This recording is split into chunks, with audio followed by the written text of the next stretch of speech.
international et en encourageant les partenaires innovants entre le secteur public et privé. Par ailleurs, j'entends mettre un accent sur l'action au niveau local par les autorités, la société civile et le secteur privé en impliquant pleinement les citoyens, notamment les jeunes et les femmes.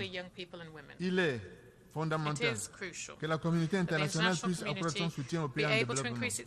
Des financements supplémentaires sont en effet nécessaires, en particulier pour les pays les plus vulnérables. Les différents sommets organisés en marge de cette session, notamment sur le financement du développement, l'ambition climatique, la couverture universelle, sont l'occasion pour la communauté internationale de concrétiser sa volonté d'action commune et d'accélérer la réalisation des ODD. Monsieur le Président, au sein du système des Nations Unies, l'exclusion et la marginalisation sont de redoutables prédatrices de notre vivre ensemble. L'Afrique doit pouvoir trouver sa juste place en tant qu'acteur à part entière de la scène internationale et non comme un simple enjeu géopolitique des puissances. En effet, plus de 78 ans après la création de l'ONU, le monde a complètement changé. Le contexte international a complètement changé. Le paysage géopolitique a complètement changé. La nature des guerres a littéralement été métamorphosée. La technologie a complètement transformé notre vie quotidienne. Mais la structure de nos institutions reste essentiellement inchangée, en particulier en ce qui concerne notre sécurité collective. Pour relever les défis de l'avenir, notre architecture de sécurité devrait refléter les réalités actuelles et futures. Nous devons effectuer une mise à jour de nos institutions internationales, de nos mentalités, de nos perceptions d'une paix durable, d'une prospérité partagée et du vivre ensemble. Nous devons réinventer les solutions aux menaces contemporaines, notamment le changement climatique et l'insécurité cyberspace. Nous devons faire face à la crise de solidarité internationale qui alimente les crises sous-jacentes sur les plans économiques, humanitaires, sanitaires ou alimentaires. Nous ne pouvons relever ces défis au siècle présent avec les outils d'un autre siècle. Monsieur le Président, à l'aune de ce constat affligeant, nous sommes convaincus de l'urgence d'agir pour donner notamment effet à 3 perspectives fondamentales, en même temps de rendre le système multilatéral plus crédible et plus inclusif. Premièrement, nous devons réformer le Conseil de sécurité sans tarder. Il doit être représentatif de la réalité d'aujourd'hui et des défis actuels et futurs. Deuxièmement, nous devons redéfinir nos règles et nos mécanismes pour faire face de manière adéquate à l'évolution de l'insécurité et du terrorisme. Il s'agit de garantir l'inclusivité et la solidarité de façon à ne laisser aucune place à la politique du 2 poids, 2 mesures. Nous devons également nous attaquer plus sérieusement aux causes profondes des conflits et des crises. Troisièmement, nous devons construire un nouveau contrat social, un nouveau pacte mondial entre les générations, entre les gouvernants et les gouvernés, entre l'échelle mondiale et régionale, en mettant un accent particulier sur les jeunes, les femmes, la société civile et le secteur privé. Dans ce nouveau contrat social, pour l'avenir, des passerelles en tout lieu doivent remplacer les murs. L'éducation doit partout repousser le carcan de l'ignorance et de l'intolérance. Le multilatéralisme doit prévaloir sur les postures unilatéralistes. Et la logique du dialogue doit sans cesse prévaloir sur la logique d'antagonisme et des zones d'influence. Monsieur le Président, pour terminer, je voudrais souligner notre exigence de réponse aux générations présentes et futures. Cette solidarité intergénérationnelle est une exigence morale envers ceux qui n'auront pas d'autre choix que d'hériter des conséquences de nos choix d'aujourd'hui. Nous leur devons une réponse qui soit à la dimension de leurs peurs, de leurs besoins, de leurs légitimes aspirations à vivre en paix dans la dignité et la prospérité. C'est au regard de ces perspectives essentielles que nous avons pris nos responsabilités et que nous sommes aujourd'hui engagés à inscrire notre action à la dimension des actions de notre peuple. Je vous remercie. In line with the expectations of our peoples. Thank you very much. On behalf of the Assembly, I wish to thank the Prime Minister of the Gabonese Republic for the statement just made. We have heard the last speaker in the general debate for this meeting. The 11th plenary meeting to continue with the general debate will begin at 3 p.m. The meeting is adjourned.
The 11th plenary meeting of the General Assembly is called to order.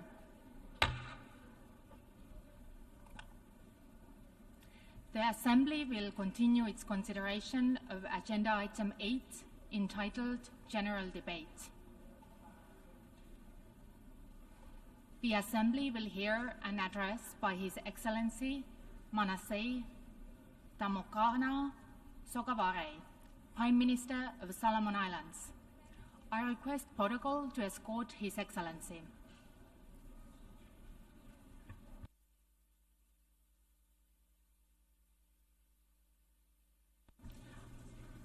I have great pleasure in welcoming His Excellency Manasseh Tamokana Sogavare, Prime Minister of Solomon Islands. I invite him to address the Assembly. Mr. President, Your Excellencies, Head of States, Head of Governments, Ministers, distinguished delegates, ladies and gentlemen, I bring greetings from the people of Solomon Islands to this august chamber. We reaffirm our commitment to the principles of this 78-year-old organization for a world of peace and shared prosperity, progress with partnership and sustainable future with dignity and liberty. Mr. President, the people of Solomon Islands extend our congratulations to a fellow islander from Trinidad and Tobago, His Excellency Ambassador Dennis Francis, on your election as President of the 78th session of the United Nations General Assembly. We also acknowledge your predecessor, His Excellency Ambassador Saba Korosi, for his stewardship throughout the 77th session of the General Assembly, and I wish him every success in his future endeavors. I too would like to join the international community in conveying on behalf of the people of Solomon Islands our deepest condolences to the government and people of the Kingdom of Morocco and Libya, respectively. We pray for their speedy recovery and that the Almighty give strength and comfort to those who have lost their loved ones, livelihoods, and homes. Mr. President, the choice of this year's theme is very interesting, given our current state of world affairs, and is one that resonates well with Solomon Islands. 8 years ago, in this very hall, we made a pledge to save our planet, eradicate poverty, and address the climate crisis. Collectively, we resolved to adopt the 17 Sustainable Development Goals in our bids to ensure that no one is left behind. The Paris Agreement is also a testament of that unified resolve. However, today, the health of our planet has declined and poverty has increased. We are also presented with a runaway climate crisis that threatens our very existence and questions our resolve. These multiple predicaments, coupled with the toxic mix of geopolitical power posturing, conflicts, and economic downturn, has interrogated our collective commitments to the very purpose of our organization and the effectiveness of multilateralism in our fast-changing world. Taking stock of our achievements, it is unacceptable that 85% of global sustainable development goals are either off track, regressed, or stagnant. The gravity of this situation cannot be ignored, especially for LDCs and seeds. The theme presented not only highlights the failure of multilateralism, but raises the immediate need for us to restore our trust and reignite our solidarity by upholding our global commitment within the principles and spirit of the United Nations Charter. Mr. President, the theme further presents an opportunity for us to take stock of our own shortcomings and to see where we can breathe new life into the 2030 agenda. If it means re-engineering our method of collaboration and raising our ambition to bolster and accelerate global action in the next 7 years, then we must start today. As a LDC, we are heartened by the international community's support to extend our preparatory period to graduate in 2027. We thank you for your solidarity and support. Solomon Islands remain committed to have our smooth transition strategy in place by the end of 2024. We are reviewing our 2016 to 2035 National Development Strategy and have prioritized infrastructure resilience, digital connectivity, technology transfer, investment, trade and energy reforms to ensure our graduation is resilient, sustainable and irreversible. This is our effort to save and rescue the 2030 agenda. To propel our economic recovery and build our resilience, we need bilateral and multilateral support to advance our development aspirations and address our vulnerabilities.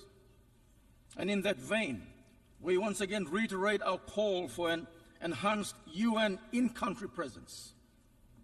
Mr. President, we therefore call for the immediate implementation of the 6 priorities of the Doha Program of Action 2022-2031 and translating these commitments into reality.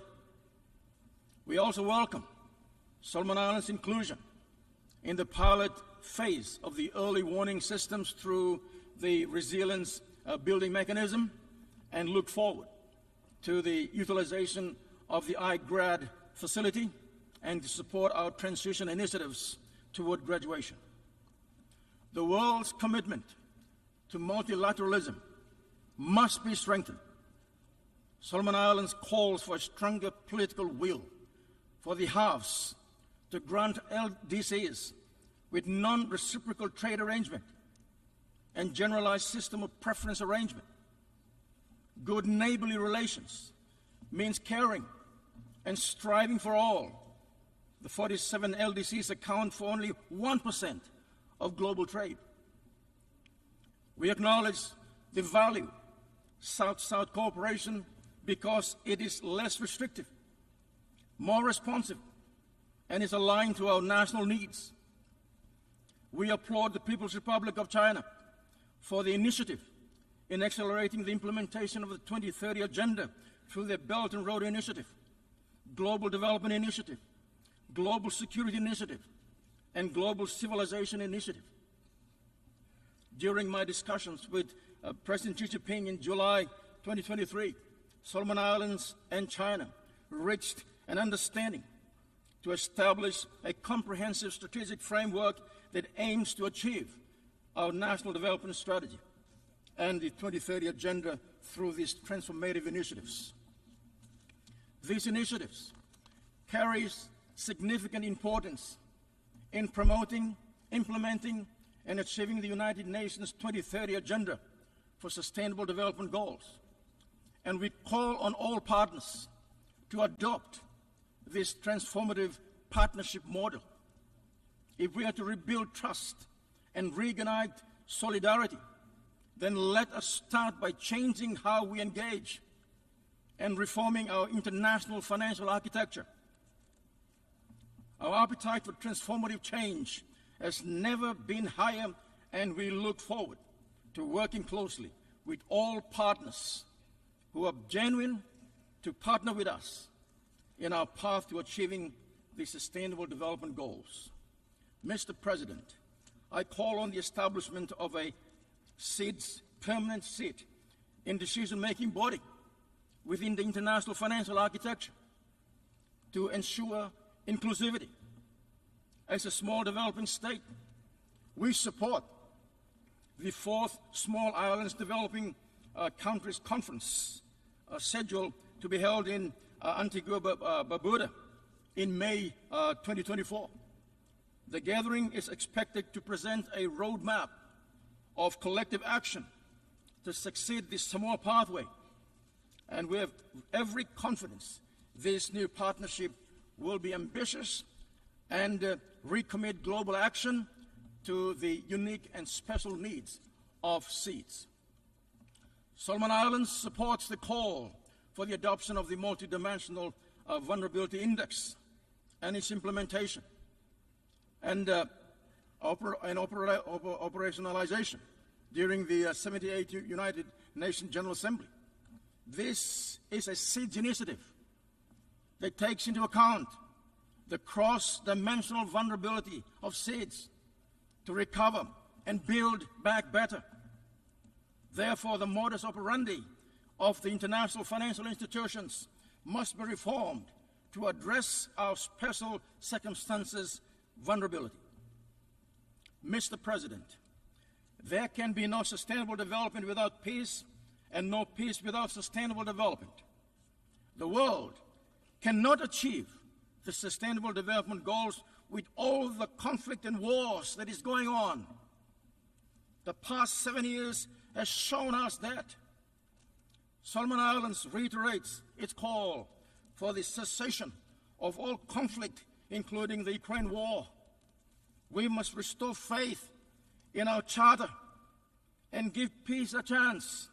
We must better understand and listen to each other more and seek diplomatic solution to all conflict. Wars have exacerbated our vulnerability, broken our trust, and undermined our solidarity. It remains a great distraction from our development agenda. Swords must be now converted to plow. It is time we sow seeds of peace so that we can reap the fruit of progress, prosperous, and sustainability. Mr. President, we continue to call for an expanded, democratic, equitable, transparent, and accountable Security Council that represents today's realities. This includes a dedicated small islands development state seat. Solomon Islands registered our interest 9 years ago to serve in the Security Council for the period 2031-2032. Today, we continue to seek international support for our candidature and thank those who have given their support. We again reiterate our strong belief in multilateralism and reaffirm our commitment to the spirit and purpose of the United Nations Charter. Mr. President, Solomon Islands will host the 17th Pacific Games, the region's largest and premium multi-sporting event for the first time in our history from 19 November to December, 2nd of December. Our shores will be graced by the presence of more than 5,000 athletes of 24 countries and territories within the Pacific region, including Australia and New Zealand. And we stand united and proud to deliver on this regional commitment. Solomon Islands is grateful and appreciates the ongoing support from our bilateral and multilateral partners, in particular the People's Republic of China, who has become our leading infrastructure partner. We also thank Saudi Arabia, Australia, New Zealand, Indonesia, Papua New Guinea, the Republic of Korea, and Japan for their support as well. Mr. President, countless voices have echoed the same sentiment that climate change remains the single greatest threat to our people and planet. But have we seriously and truly taken heed? Ambition under the Paris Agreement remains low. We need to keep the 1.5 degrees Celsius alive and close the mitigation gap. The global stock take under the Paris Agreement is critical to keep everyone honest. Now, where we are, what we need to do, and how to keep the 1.5 goal alive. Loss and damage mechanism needs to be resourced and operationalized. Global trust needs to be restored to uphold the credibility of the Paris Agreement. We must walk the talk by taking drastic climate action. Solomon Islands welcomes the International Court of Justice deliberations on the Vanuatu Initiative for climate change. We must accelerate our transition to a low-carbon economy and further support the Portville Initiative for a just transition from fossil fuels. Developed countries must take the lead in financing the construction of climate-resilient safe islands in seas. This must be a global priority. Mr. President, Solomon Islands is pleased to inform the General Assembly that we have ratified the Convention on the Rights of Persons with Disability, the National Disability Inclusive Policy, and the Mental Health Policy provides the framework for implementation to ensure the rights of persons with disabilities are promoted and protected at all levels. We are cognizant of our duty to provide an enabling environment and mechanism that enables our people to exercise their fundamental rights as provided under our Constitution. Solomon Islands, Mr. President, reaffirmed the right to self-determination as enshrined under the United Nations Charter. And on the question of New Caledonia and French Polynesia, Solomon Islands notes with deep concern the credibility of the latest referendum in New Caledonia. We urgently call on the relevant body and stakeholders to look into this matter. Mr. President, Solomon Islands note with deep concern the 6-decade-old embargo imposed on Cuba.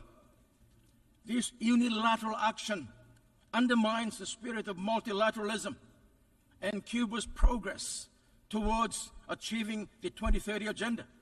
We urge our friend and partner, the United States of America, to lift the unjust economic embargo placed on Cuba.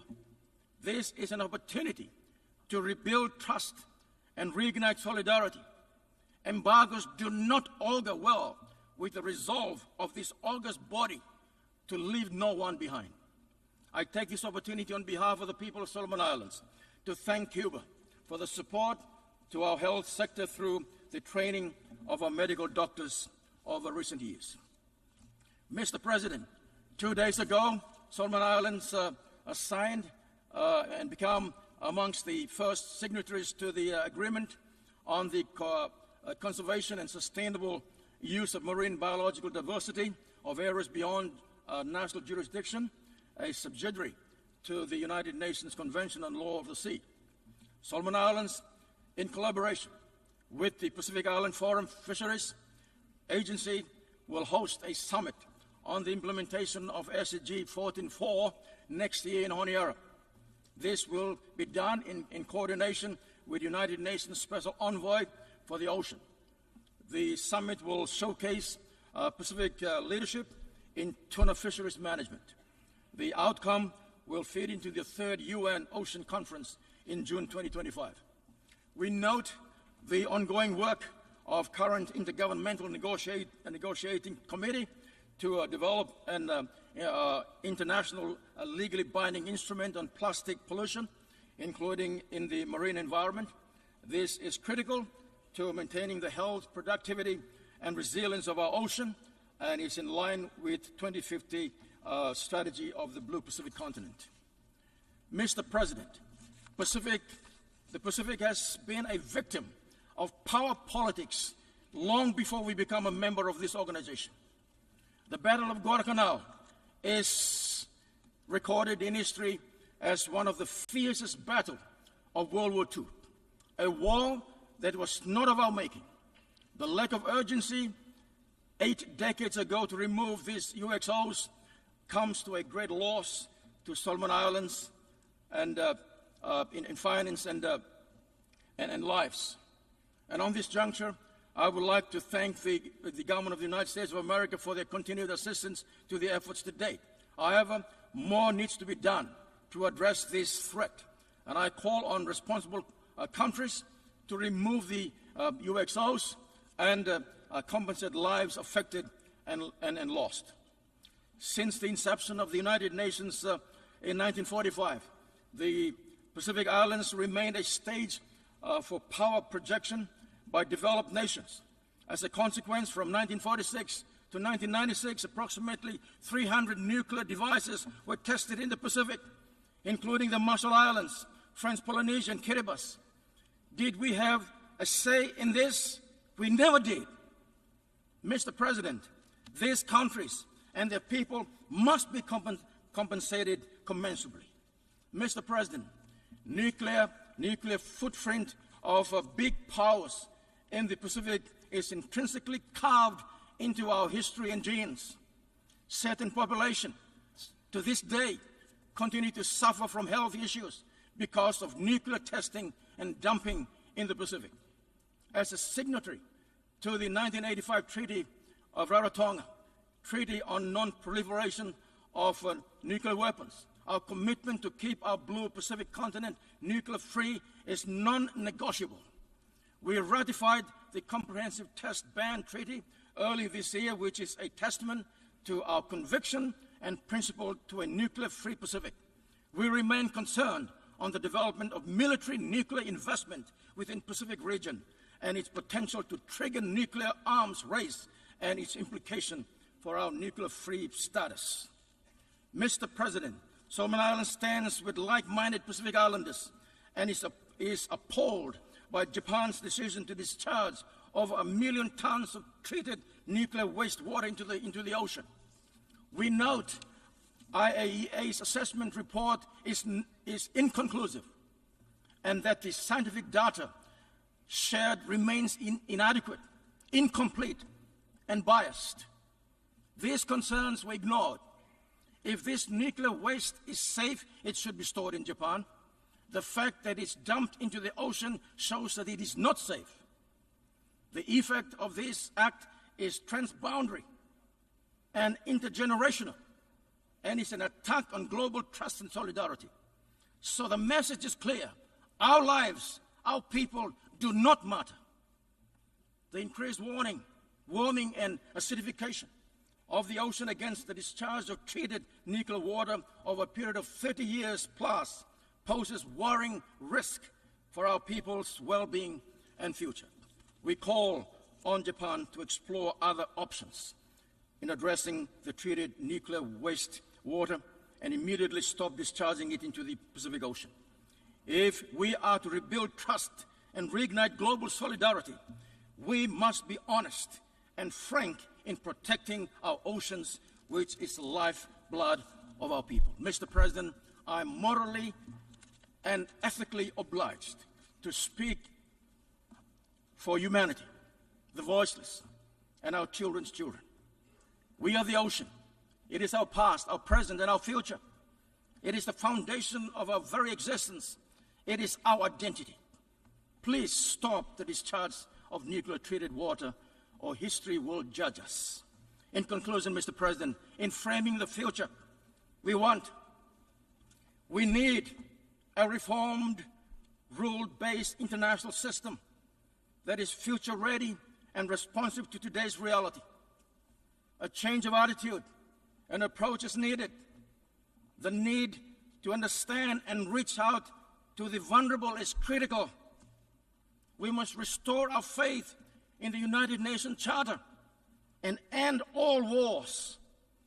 Renew and reaffirm our focus with vigor, matched with resources to deliver our 2030 agenda.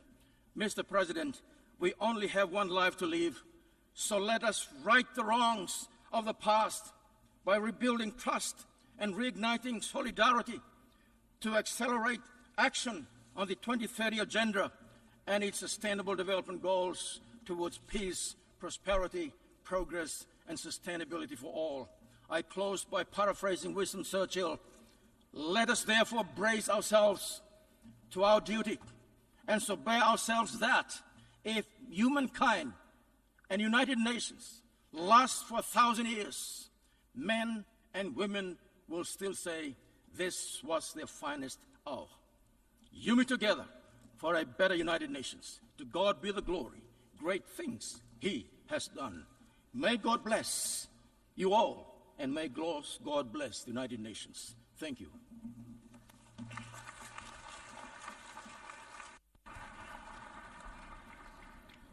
On behalf of the Assembly, I wish to thank the Prime Minister of Solomon Islands for the statement just made, and I request protocol to escort His Excellency.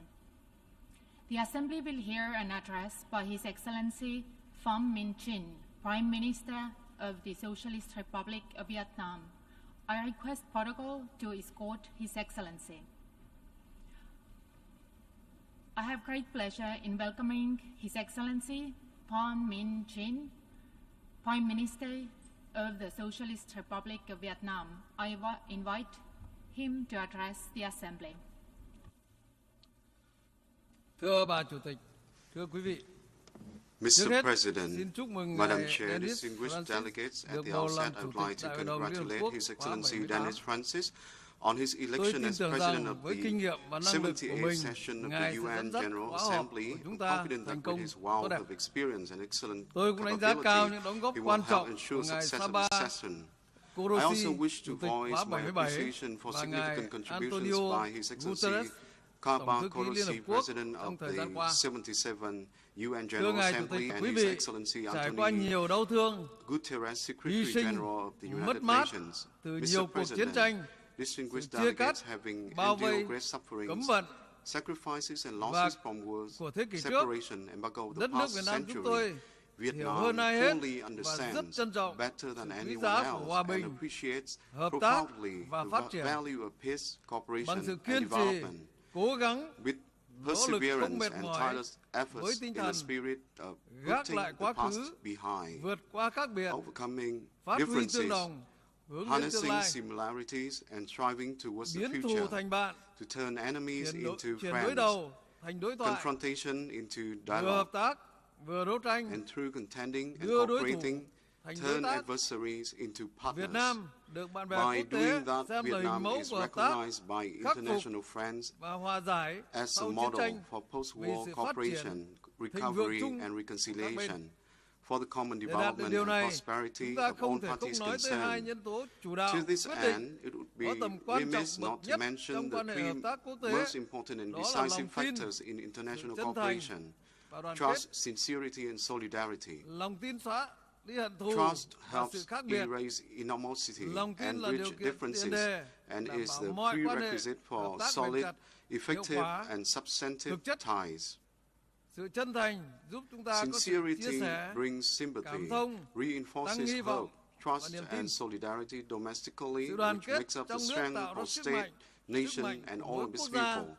Solidarity internationally enhances multilateralism and creates global strength. This is also the spirit that we wish to underscore and promote at this year's session. Only by building upon trust, sincerity, and solidarity around the world, strengthening of the UN's role, and mobilizing active participation of all states, can we together address difficulties, overcome challenges, promote peace, cooperation, and prosperity globally, regionally, and nationally, and bring about happiness and well-being for all people. Mr. President, distinguished delegates, over the past years, we have been facing tremendous hurdles. While peace and stability prevails at the macro level, hostilities, conflicts, and tension remain at the micro level. I would say that in addition, arms races and increasing risks from weapons of mass destruction loom large. Consequences of COVID-19 continue to persist, while the global economy records slow and unequal recovery with high inflation and growing risk. At the same time, non-traditional security challenges, natural disasters, climate change, environmental issues, food, energy, water, and cyber security are evolving in a complex and unpredictable manner. Moreover, world today is facing four critical crises: crises. First, there's a crisis of trust amid the most intense geopolitical tensions since the Cold War. Second, there's a crisis of multilateral cooperation due to fragmentation and division. Third, there's a crisis of legal principles reflected through the undermining of international law and the UN Charter in certain corners. And fourth, there's a crisis of resources to respond to global issues such as poverty eradication, education, health, humanitarian assistance, diseases, natural disasters, and climate change. Against this backdrop, critical question is that, as leaders of the world, what do we need to do to help our respective nations and the world as a whole overcome current obstacles? The answer, in my opinion, is we need to jointly build trust, showcase sincerity, foster solidarity, enhance bilateral and multilateral cooperation, effectively respond to global and whole-of-population challenges, promote sustainable development with the people as the center, the actor, the goal, the driver, and the resource for growth. I'm of the view that global challenges require global solutions. In addition, as the issues affect each and every nation, so we should adopt a whole-of-population comprehensive and holistic approach. In this spirit, I would like to outline 5 clusters of solutions as follows. First, it's necessary to build upon sincerity, reinforce strategic trust, and call upon countries to uphold responsibility as the basis for our efforts. Sincerity and trust need to be fostered and intensified through candid dialogue on the basis of mutual respect, shared interests, and joint efforts to address differences, as well as the prevention and containment of conflicts. Responsibility is showcased through complying with international commitments, international law, and the UN Charter. It's also reflected in the refrainment from the use of force power politics, unilateralism, divisive and fragmenting actions. In this regard, major powers play a crucial and pioneering role in building trust, promoting sincerity, and holding responsibility through stronger commitments and more comprehensive support for global development. Second, a global solution is to enhance international solidarity and cooperation. Each country needs to place their interests in the broader picture of the international community's interests and join hands to protect and promote multilateralism and strengthen the central role of the United Nations. This can be achieved through new and more robust multilateral initiatives and action for the interests of all countries and peoples. We need to support the UN Secretary General's SDG stimulus via vigorous, concrete, practical, and effective commitments and actions. Let us pursue unity instead of division, dialogue instead of confrontation, and cooperation instead of isolation and divergence.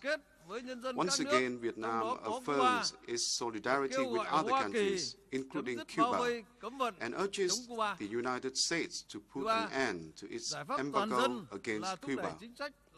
Third, a whole-of-population solution is to promote policies that identify the people as a center, the goal, the actor, and driver, and the resource of sustainable development, while ensuring that no one is left behind. Development can only be truly meaningful when it brings about practical benefits to each and every person, particularly in such prioritized areas as investment in promoting education, creating jobs. Make sure that the people will be the center of the policy-making process, and we need to enhance and strengthen investment in education, creating jobs, ensuring social security, providing healthcare, improving resilience and adaptation, preventing natural disasters and diseases. Fourth, essential to implement holistic political, economic, and social measures to ensure security and stability. We need to develop and transition into a green, digital, circular sharing and smart economy, promote innovation and startups, reduce trade and investment barriers, facilitate market access, and conclude more free trade agreements. Vietnam supports the reform of international institutions. We need to expedite these reforms, particularly financial and monetary ones, towards greater equity and equality for developing countries and less developed countries, and improve their capacity to effectively manage risk. Fifth, we need to mobilize and effectively utilize resources in which self-reliance, resilience, and effective harnessing of our potentials and advantages are important factors underlying the success, prosperity, and strength of each nation, region, and the world at large. Developing countries, particularly least developed countries, are currently most vulnerable to the severe consequences of climate change, natural disasters, and diseases. They need to receive substantive and effective assistance in terms of finance, technology, human resources development, and governance coordination.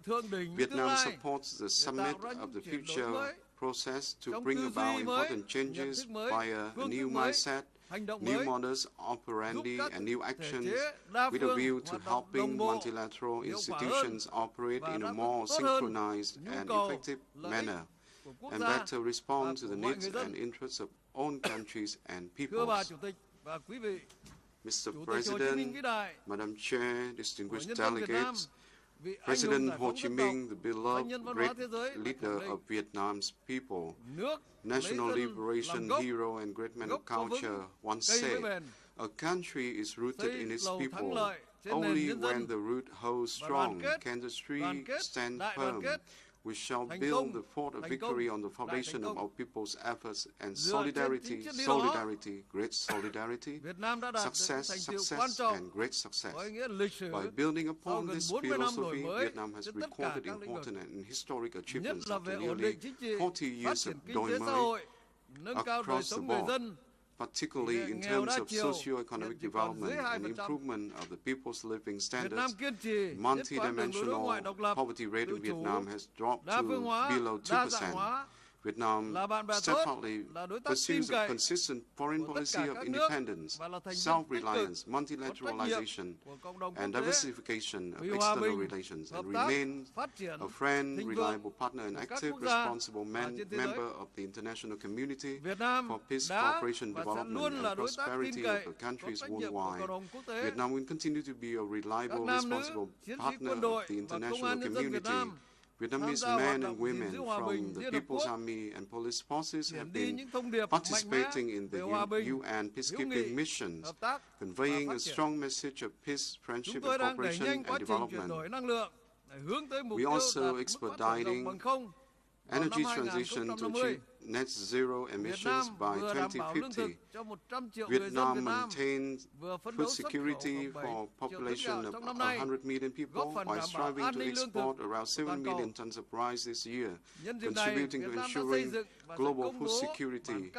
On this occasion, Vietnam would like to announce the national commitment towards SDG transition. Mr. President, Madam Chair, distinguished delegates from a region plagued with war and division, Southeast Asia has emerged as a region of solidarity, friendship and cooperation, and an epicentrum of growth. Moreover, ASEAN matters, and ASEAN has affirmed its centrality in maintaining peace, security, and prosperity in the region. We wish to reaffirm our commitment to working with other countries within and outside the region to safeguard peace, stability, security, safety, and freedom of navigation in the South China Sea in accordance with international law and the 1982 United Nations Convention on the Law of the Sea. It's also necessary to exercise restraint and refrain from unilateral actions and arrest disputes and differences by peaceful means, including diplomatic and legal processes. Mr. President, Madam Chair, distinguished delegates, the late Secretary General Dag Hammarskjöld once referred to the United Nations as the new Santa Maria that can help us brave tempestuous storms and explore uncharted seas of peace, stability, cooperation, and development.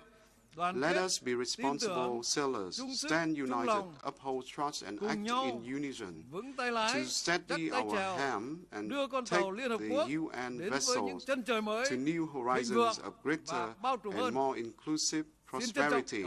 Thank you very much for your attention.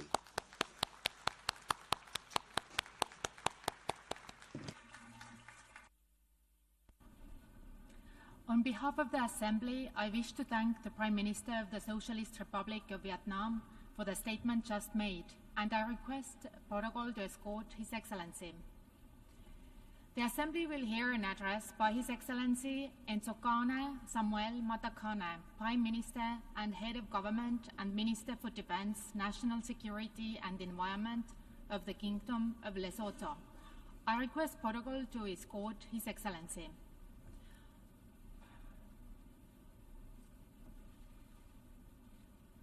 I have great pleasure in welcoming His Excellency Nsokane Samuel Matakane, Prime Minister and Head of Government and Minister for Defense, National Security and Environment of the Kingdom of Lesotho.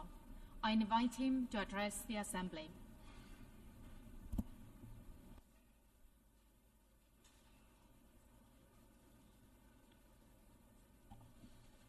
Your Excellency, the President of the General Assembly, Your Excellencies, Heads of State and Government, Your Excellency Mr. Antonio Guterres, Secretary General of the United Nations, distinguished delegates.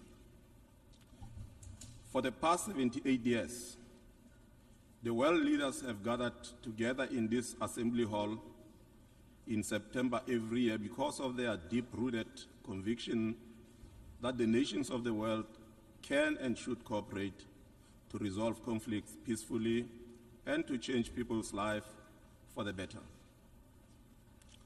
This vision of our forebears, that of a united, peaceful and prosperous world, continues to resonate with us and shall indeed transcend countless future generations. This is so because the strides of the United Nations are too glaring to deny. From preventing the Third World War to buttressing the foundations of the global security, as well as advancing global economic development, the UN has left an indelible mark in the annals of history.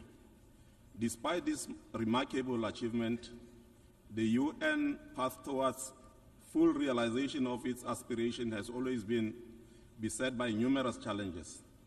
The world is currently in a state of turbulence, with intersecting crises growing in scale and severity.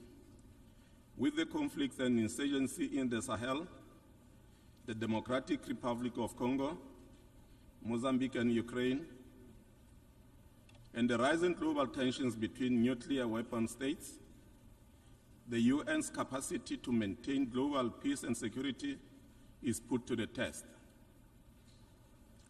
Climate change, poverty and hunger, diseases, lack of employment, mainly for the youth, and abuse of human rights threaten to overwhelm the international system. As if this is not enough, unconstitutional changes of government have resurfaced again, while unilateralism and terrorism continue unabated. This state of affairs, Mr. President, has given rise to perceptions that the multilateral system is no longer fit for purpose. The question now is, how do you restore confidence to the world population that the UN is still as relevant today as it was in 1945 when it was formed? And the answer to this question squarely rests on us as the current leadership of the world. It is up to us to make this decade a turning point, or a decade in which multilateralism lost its way. It is in this context that we hail as most appropriate the theme chosen for our general debate: rebuilding trust and reigniting global solidarity, accelerating action on the 2030 Agenda and its sustainable development goals towards peace, prosperity, progress and sustainability for all. Mr. President, at the heart of our problems lies the challenge of an uneven and uncertain economic outlook. The report of the Secretary General on the work of the organization aptly captures that promotion is sustained, economic growth and sustainable development has remained a major challenge during the reporting period. It clearly indicates that progress towards achieving the Sustainable Development Goals, SDGs, has not only stalled, but reversed in terms of poverty, employment, health, education, and other areas. Small and landlocked developing economies, such as Lesotho, bear the biggest brunt as they are yet to fully integrate into the global markets. Reversing the current economic trajectory requires us to be intentional about multilateral cooperation and to remain true to the principle underpinning the formation of the UN. We need to be purposeful in working towards leveling the playing fields with regard to the global financing architecture, and thus speak with one voice in calling for the democratization and reform of the Bretton Woods institutions. Moreover, Lesotho continues to fully support the proposal of the Secretary General on the SDG stimulus. At the same time, we would like to add our voice to the call for the G20 countries to provide the SDG stimulus to the tune of at least 500 billion per year, to be delivered through a combination of grants, concessional and non-concessional finance. International commitments undertaken must be fulfilled. We also welcome the recent G20 decision to accredit the African Union as its official member. Despite our challenges as least developed countries, we are not sitting back as spectators in the process of achieving the SDGs. Some of our efforts at the country level include the hosting of the high-level event on nutrition and food security in Lesotho in March this year by His Majesty King Lucia III. The aim of the event was to promote strong political momentum to mobilize commitments and investment in the fight against hunger and malnutrition to the continent. We are also making concerted efforts to sponsor the achievement of SDGs through our national fiscal allocations and actions. 2 months ago, and in collaboration with the UN Country Office in Lesotho, I launched the UN Sustainable Development Cooperation Framework, which is aimed at the implementation of the 2030 Agenda for Sustainable Development. While we hail the UN for this gesture, we, however, wish to indicate that significant resources gaps still exist. We therefore call on our development partners to avail more resources towards this endeavor. Mr. President, climate change is also one of the formidable challenges of our time. This is evidenced by the changing weather patterns, hurricanes, storms, and catastrophic that we endure every year. The recent earthquake in Morocco and the floods in Libya are a case in point. Allow me at this point to pass our sincere condolences to the families that have lost their loved ones in these disasters. We also express solidarity and support to these sisterly African countries and their people as they recover and rebuild.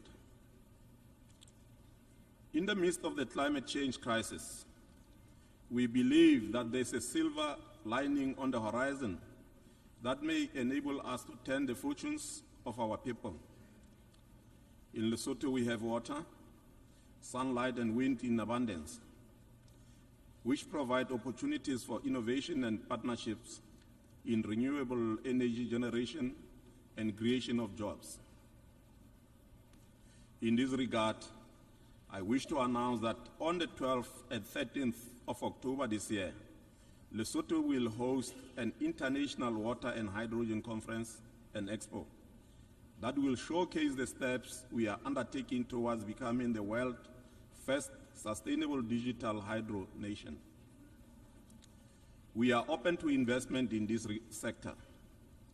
I, therefore, take this opportunity to invite you, Excellencies, and the private sector in your respective countries to attend this groundbreaking event. Our aim is to generate clean energy for domestic use and for export to the neighboring countries. At the same time, we urge developed countries to meet their financial commitments of providing $100 billion a year to developing states for the implementation of the Paris Agreement. We need to work for the implementation that puts people with disability, the youth, women, and other vulnerable groups at the center. We believe that the inclusion of all stakeholders in a and result-oriented action will bring about fundamental changes in the livelihoods and well-being of our societies. Mr. President, we live in a digital age that compels our countries to ensure wide access to digital tools. COVID has taught us that technology is key to fighting diseases and pandemics. The challenges besieging our health system require improvement in the use of telemedicine and technology. Global cooperation is key in this area. Even as we cooperate in this area, we need to ensure that access to health and medicine must continue to be a priority and adequately funded. We are gratified to share that in Lesotho, digital access has raised awareness in the youth, especially in girls and in women, of their rights. This is evident in increased civic engagement and expression of ideas and opinions by most Basotho women and girls in various sectors. This notwithstanding, full access to digital tools remain a challenge for our rural communities due to lack of infrastructure and affordability, further perpetuating inequalities that we strive to eradicate. This is one area that needs close collaboration and cooperation with member states. Even as we hail and support technological innovation such as artificial intelligence and social media, I must add, however, that we need not lose sight of the need to address clear threats to people's rights and to safety and privacy.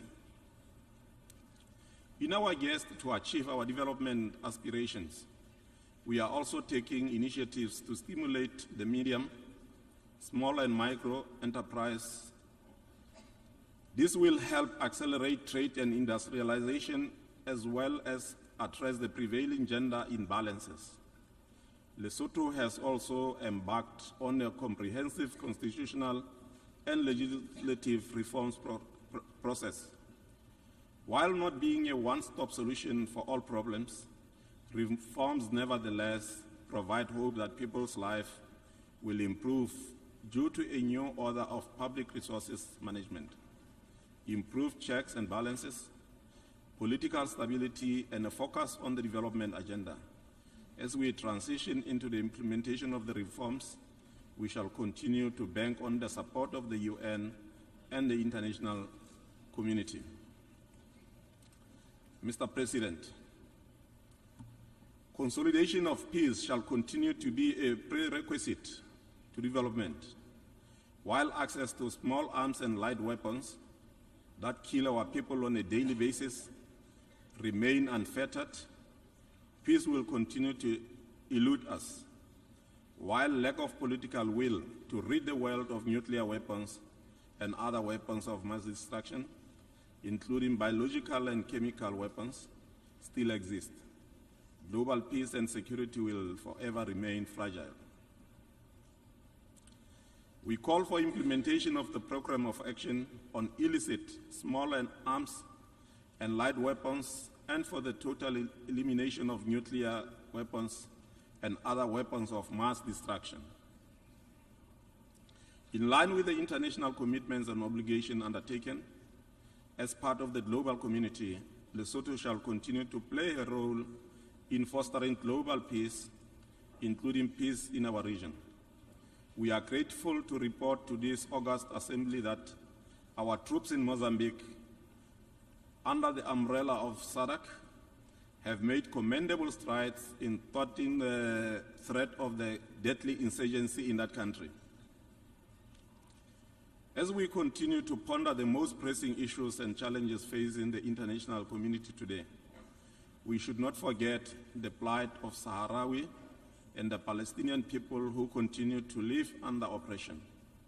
Both the General Assembly and the Security Council have recognized their rights to self-determination and independence.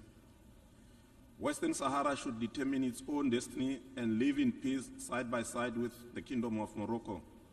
Equally, the solution to the Palestinian question is the implementation of the two-state solution, with Israeli and Palestine living side by side in peace, security, and harmony.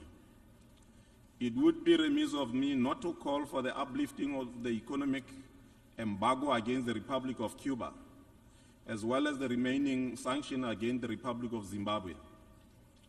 At the same time, we call for the reform of the Security Council along the lines of the Al-Alimi Consensus and Zida Declaration. We deserve a council that is more transparent, representative, and democratic. We have learned a lesson from exclusion, intolerance, and war that selfishness in world relations is suicidal. We have learned a lesson in the value of collective decision-making and inclusive development. As I conclude my statement, allow me, Mr. President, to indicate that though the world may have changed since 1945, the UN, however, remains the only universal intergovernmental institution that unites us in a global community of states. Yes, the organization may have shortcomings, but it remains a beacon of hope for humanity. The responsibility to make the UN function optimally falls on all of us and must be discharged with a great sense of responsibility. I thank you for your attention.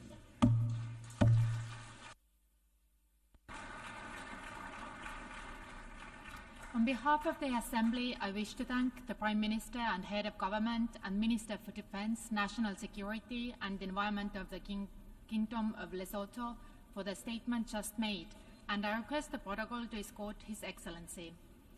The Assembly will hear an address by His Excellency Samdech Moha Bowar Thipadei Mane Hun, Prime Minister of the Kingdom of Cambodia. I request protocol to escort His Excellency.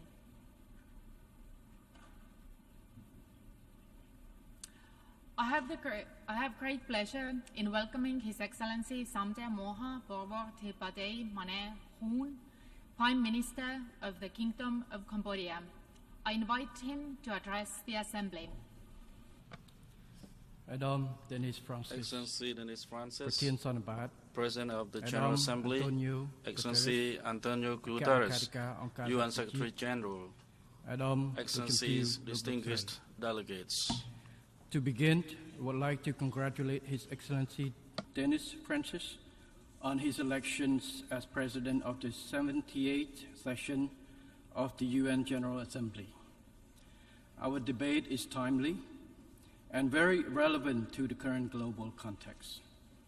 Rebuilding trust and reigniting global solidarity, accelerating actions on the 2030 Agenda and its Sustainable Development Goals toward peace, prosperity, progress, and sustainability for all.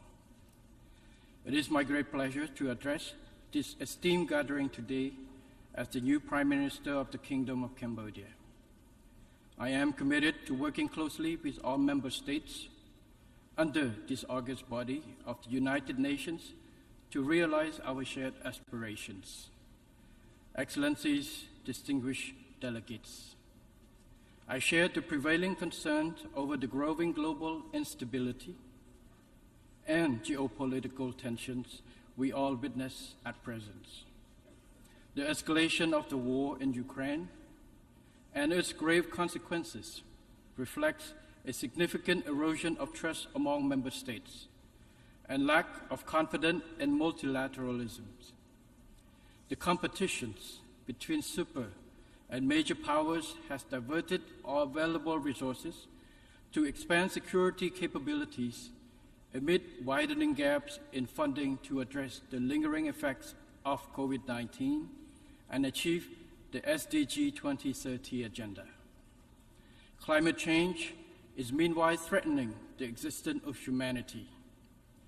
Without our bold and urgent actions, the world will see further increases in poverty, hunger, and risk of pandemics, and more entrenched cycles of instability and conflicts.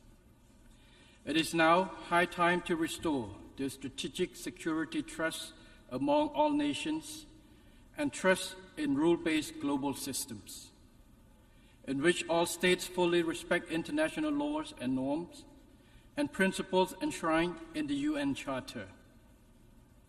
We should strengthen and leverage the convening power of the United Nations systems to help reignite global solidarity to build a safer and more prosperous world for all. First and foremost, we must more strongly emphasize addressing development issues and preventing existing conflict from widening. In this regard, Cambodia highly appreciates the UN Secretary-General's new agenda for peace with its ambitious recommendations for global stability and his vision for future of global cooperation as outlined in his report, Our Common Agenda. We strongly support his SDG and climate initiative. I am confident that his call for an SDG stimulus to invest $500 billion a year on sustainable development and climate action between now and 2030 will put progress on SDG implementation back on track. The Climate Solidarity Pact he proposed will lead to a reduction of emissions in line with principles of common but differentiated responsibilities. Excellencies, distinguished delegates, with enduring peace and stability, Cambodia continues to make notable progress on every front. Over the past 2 decades, poverty fell steadily at an average annual rate of 1.6%, and our economy grew by more than 7% a year until COVID-19 broke out.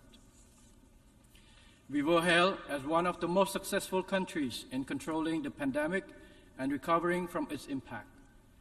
Economic growth returned to 5.2% in 2022 and is expected to continue growing at 5.6% in 2023. As highlighted in our second voluntary national review in July, 72.5% of Cambodia's SDG indicators and sub-indicators are well on track. The country is steadily transitioning from least developed to developing country status in 2027. This is thanks to sound government policies and our ability to maintain peace, political stability, high economic growth, equitable distribution of benefits from growth, and forging good cooperation with all stakeholders. Our democratic building process has steadily advanced. In July of this year, Cambodia successfully held general elections with 18 political parties contesting. Over 8.2 million people casted their ballots, a turnout rate of 84.59%.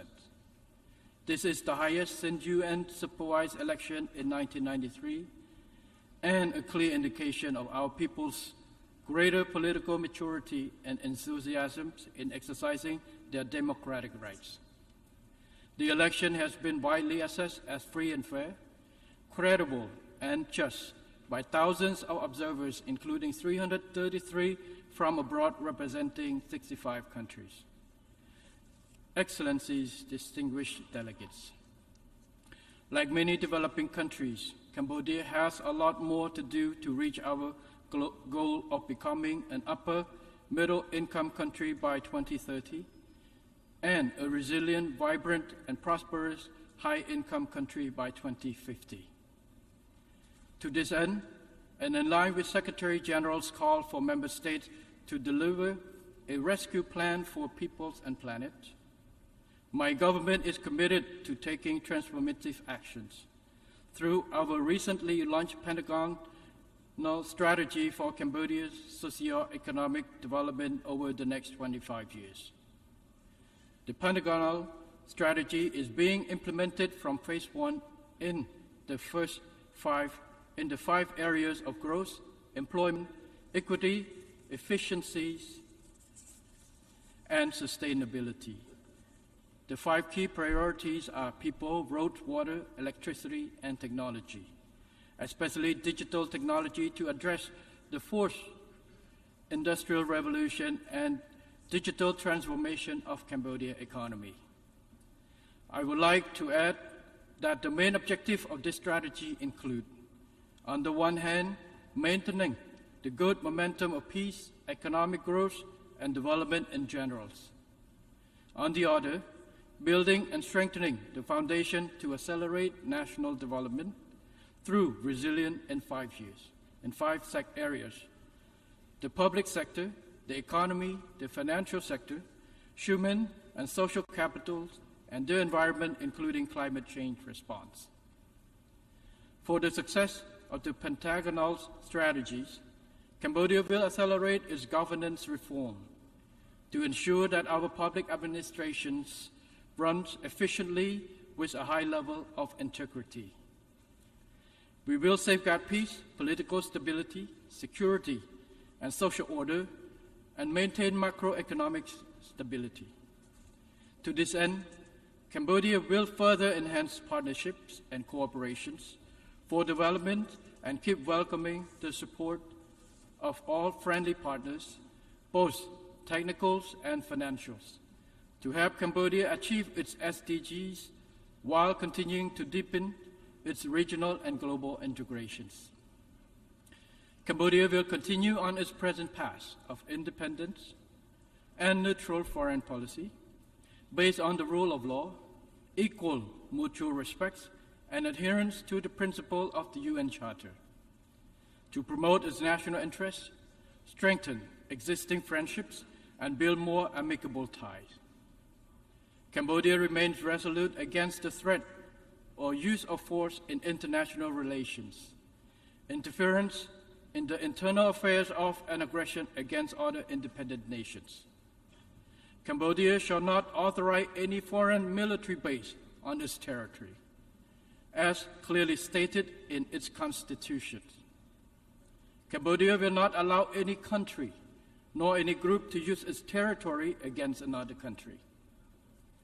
Cambodia will further endeavor to strengthen and expand good cooperation with nations around the world through bilateral, regional, and international frameworks to contribute to global peace, security, stability, sustainable development, and prosperity shared by all.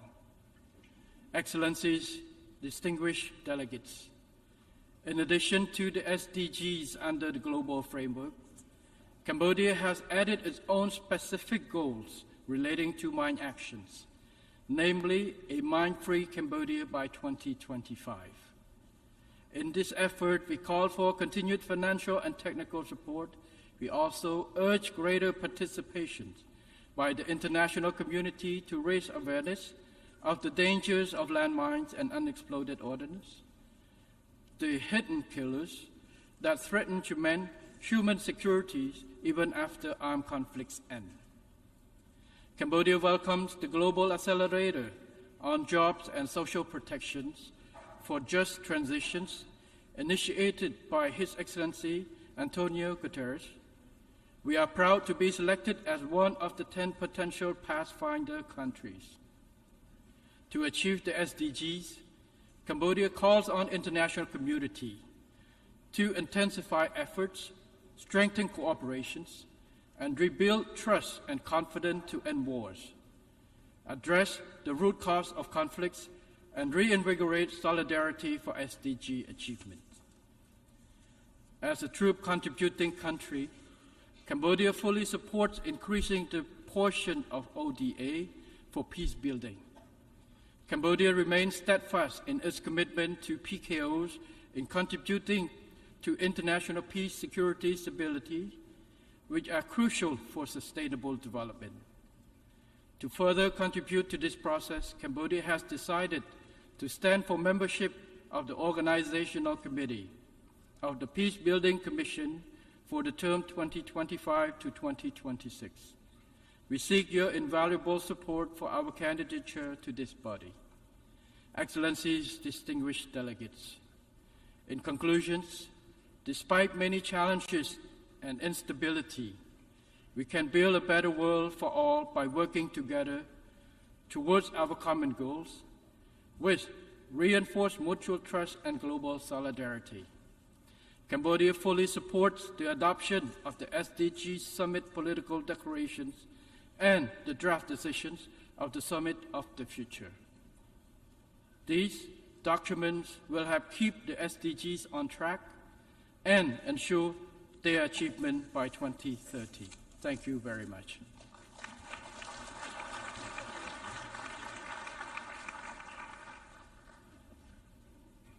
On behalf of the Assembly, I wish to thank the Prime Minister of the Kingdom of Cambodia for the statement just made, and I request protocol to escort His Excellency.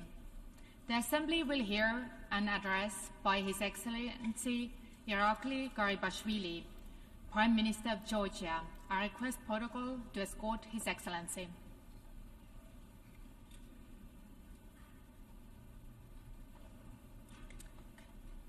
I have great pleasure in welcoming His Excellency Irakli Garibashvili, Prime Minister of Georgia. I invite him to address the Assembly.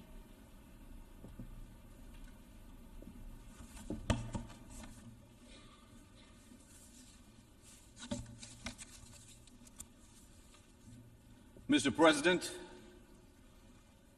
Secretary General, dear colleagues, dear friends, it is an honor to address the United Nations General Assembly once again.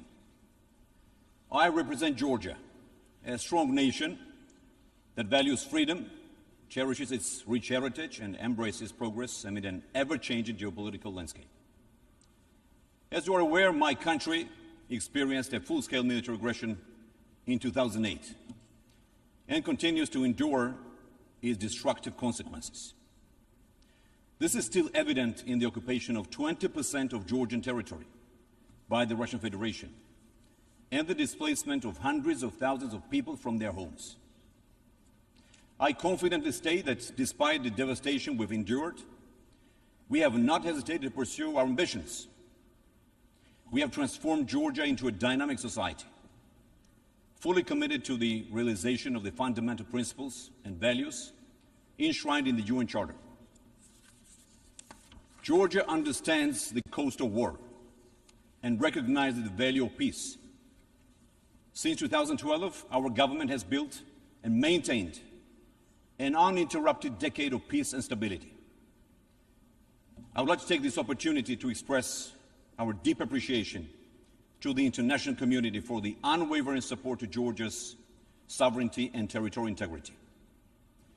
To ensure our continued peaceful existence, I call on the international community to persuade the Russian Federation to engage with the Geneva international discussions and fully implement the EU-mediated 2008 ceasefire agreement. Thanks to our pragmatic foreign policy, we have sustained economic growth over the past decade. We continue to make critical investments to improve the quality of life for all Georgians. We have experienced double-digit economic growth for 2 consecutive years, with a GDP growth rate of over 10% in 2021 and 2022. This positive growth trend has continued in 2023 with an average economic growth of 7%. A substantial increase in GDP per capita is among my government's most significant achievements. Since 2012, GDP per capita has nearly doubled. We expect that this positive trend will continue. In addition, in July of this year, our official reserve assets reached a historic high, representing nearly a 90% growth in July 2023 compared to 2012. The unemployment and poverty rates are also at historical lows. The World Justice Project's 2022 Rule of Law Index places Georgia as the top-ranking country in the Eastern Europe and Central Asia regions regarding the rule of law. According to the Fraser Institute's report, Economic Freedom of the World 2022, Georgia is among the top 15 countries within the freest economies, while the Heritage Foundation Index of Economic Freedom 2023 places Georgia 21st in Europe, ahead of 11 EU member states. The Crime Index 2023 positions Georgia as one of the safest countries in the world, ranking 18th in the world and 8th in Europe. My government developed and approved Vision 2030, development strategy of Georgia, our country's first long-term policy framework. The document outlines a comprehensive set of reforms, covering areas like economic functions, social progress, good governance, justice, and human rights protection to implement by 2030. While we work towards comprehensive, multifaceted progress, we also place significant emphasis on education and social welfare. The importance of robust education systems cannot be overstated, since they serve as the cornerstone for empowered, prosperous, and productive societies. We embrace education by allocating resources to enhance digital literacy and bridge the digital divide. Our efforts extend to all levels of education. We have allocated up to $1 billion to rehabilitate and construct schools and kindergartens across the country. We have increased investments in healthcare and social welfare. Currently, 95% of our population benefits from universal healthcare, and we are continuously improving the quality of these services. We are determined to ensure the best possible care for all citizens. Dear friends, these successes are just a fraction of the progress my country has made, but they clearly demonstrate our efforts to create opportunities for all citizens, including those residing in the occupied territories of Georgia. To our Abkhazian and Ossetian brothers and sisters, it is our common adversary who opposes our unity. We are an ingenious people, capable of incredible accomplishments, but only together we can ensure lasting stability, attract increased investments, and reach our full potential as a united nation. We must not let this opportunity for a peaceful, stable, and prosperous future together slip through our grasp. Each step we take seeks to bring Georgia back into the European family where it belongs.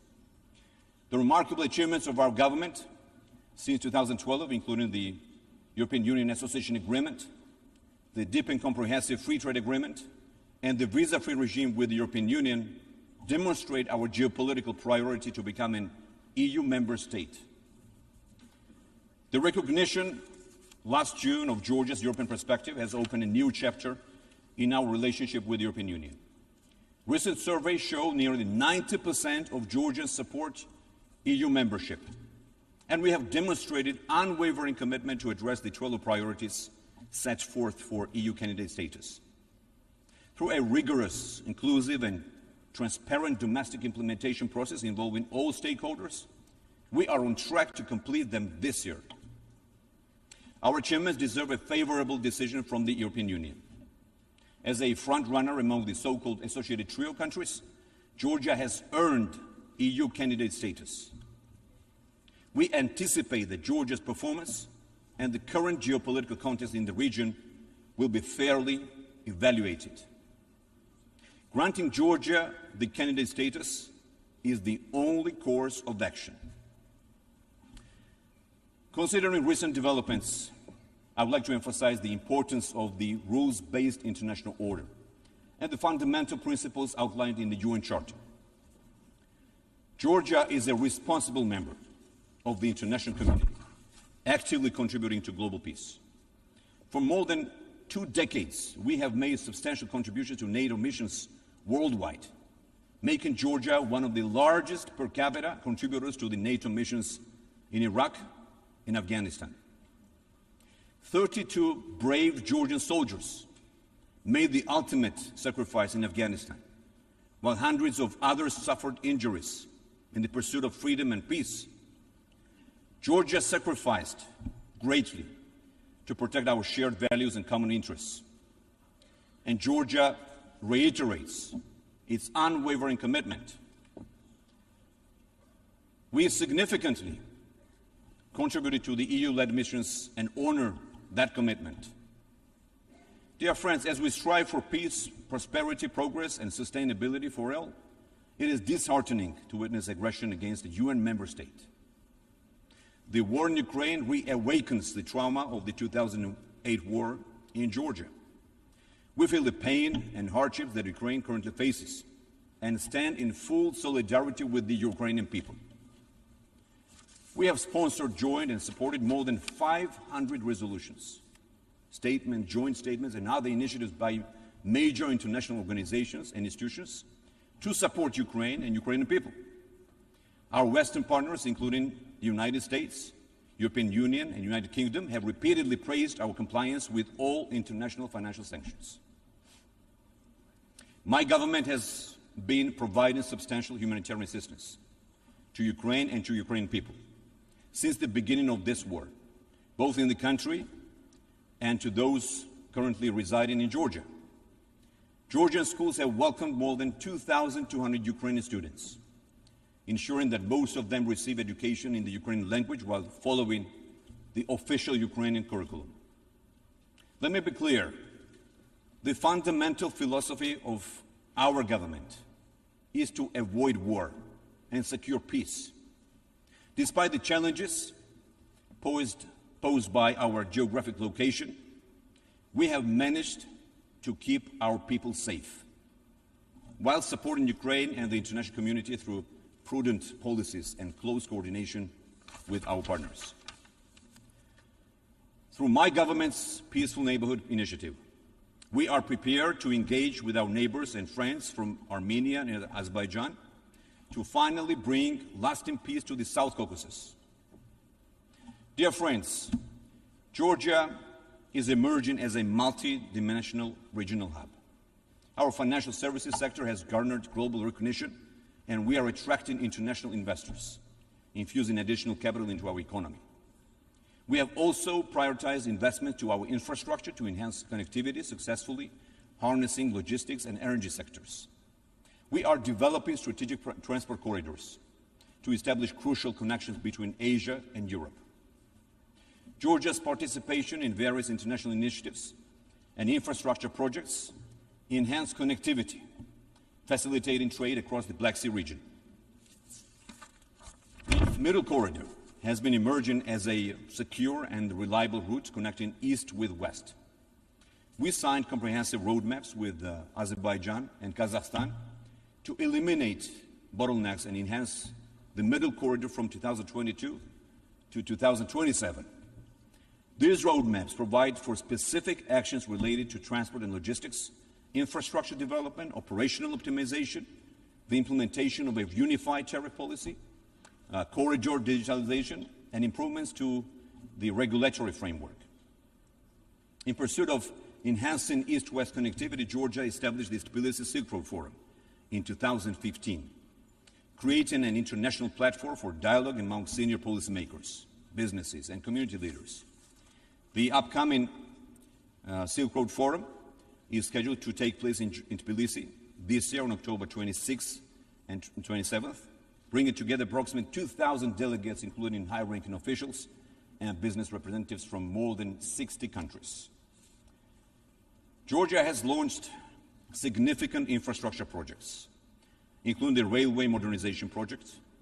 Upon its completion by the end of 2024, the throughput capacity of Georgian railways will double. The construction of a new Anaklia deep sea port, which is expected to start soon, is a top priority for my government. This greenfield PPP project will create a state-of-the-art deep sea port on the eastern coast of the Black Sea.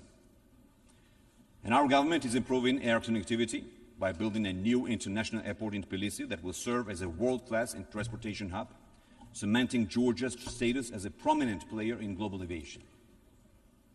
Furthermore, the EU flagship Black Sea submarine cable project, initiated by Georgia, is currently underway. This project involves the installation of a high-voltage submarine transmission grid to connect the South Caucasus region to Southeast Europe through the underwater cable. The implementation of the project will strengthen energy security in Europe and the South Caucasus region. It will foster the development of renewable energy sources and create new opportunities for transit between these two regions.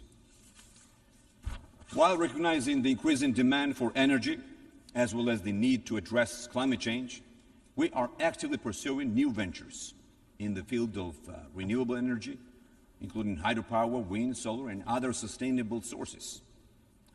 Our objective is to attract investors and create a favorable environment for the establishment of innovative power plants, utilizing Georgia's abundant green energy potential. All of these transformational, ambitious projects will bring jobs, economic growth, and prosperity to our people and the entire region. Dear friends, Georgia has made significant progress since regaining independence. We remain dedicated to achieving even greater results for the Georgian people, while making significant contributions to the global community. We stand ready to strengthen international partnerships and collaborations to ensure a more peaceful and sustainable future. And our shared humanity brings us together, binds us together, and it is our collective responsibility to uplift one another and leave a lasting legacy for generations to come. Thank you very much.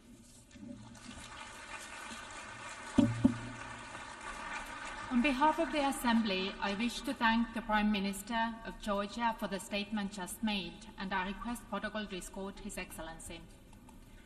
The Assembly will hear an address by His Excellency Leo Varadkar, Taoiseach of Ireland. I request protocol to escort His Excellency. I have great pleasure in welcoming His Excellency Leo Varadkar, Taoiseach of Ireland. I invite him to address the Assembly. Thank you very much, President of the General Assembly, distinguished heads of state and government, excellencies, delegates, Akarja, friends. 100 years ago, on Monday, the 10th of September 1923, a year after Ireland became independent, we were admitted to the League of Nations. It was an early signal of what would become our unwavering commitment to multilateralism. 100 years on, we are facing a moment of exceptional crisis. The threat of famine and food insecurity persists around the world. Increased conflict, insecurity and violence affects the most vulnerable people on our planet.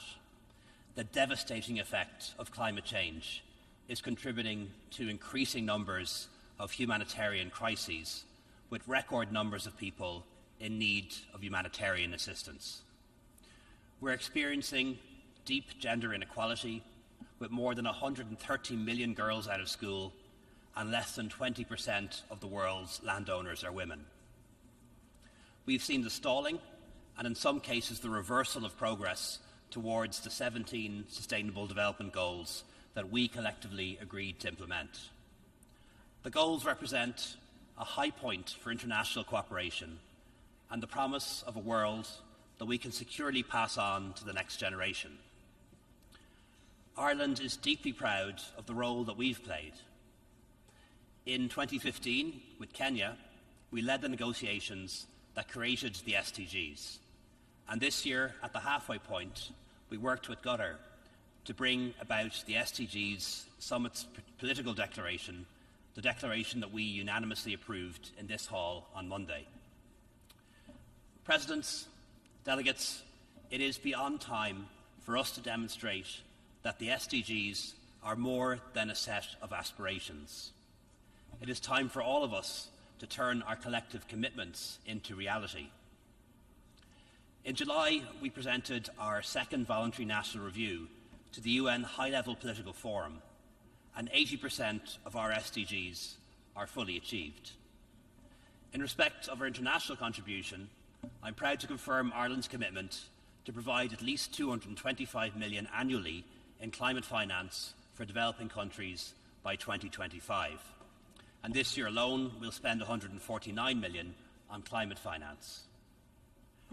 Recalling our own Great Famine, our particular focus on food, agriculture and nutrition will see almost $300 million for programmes in these areas in 2023.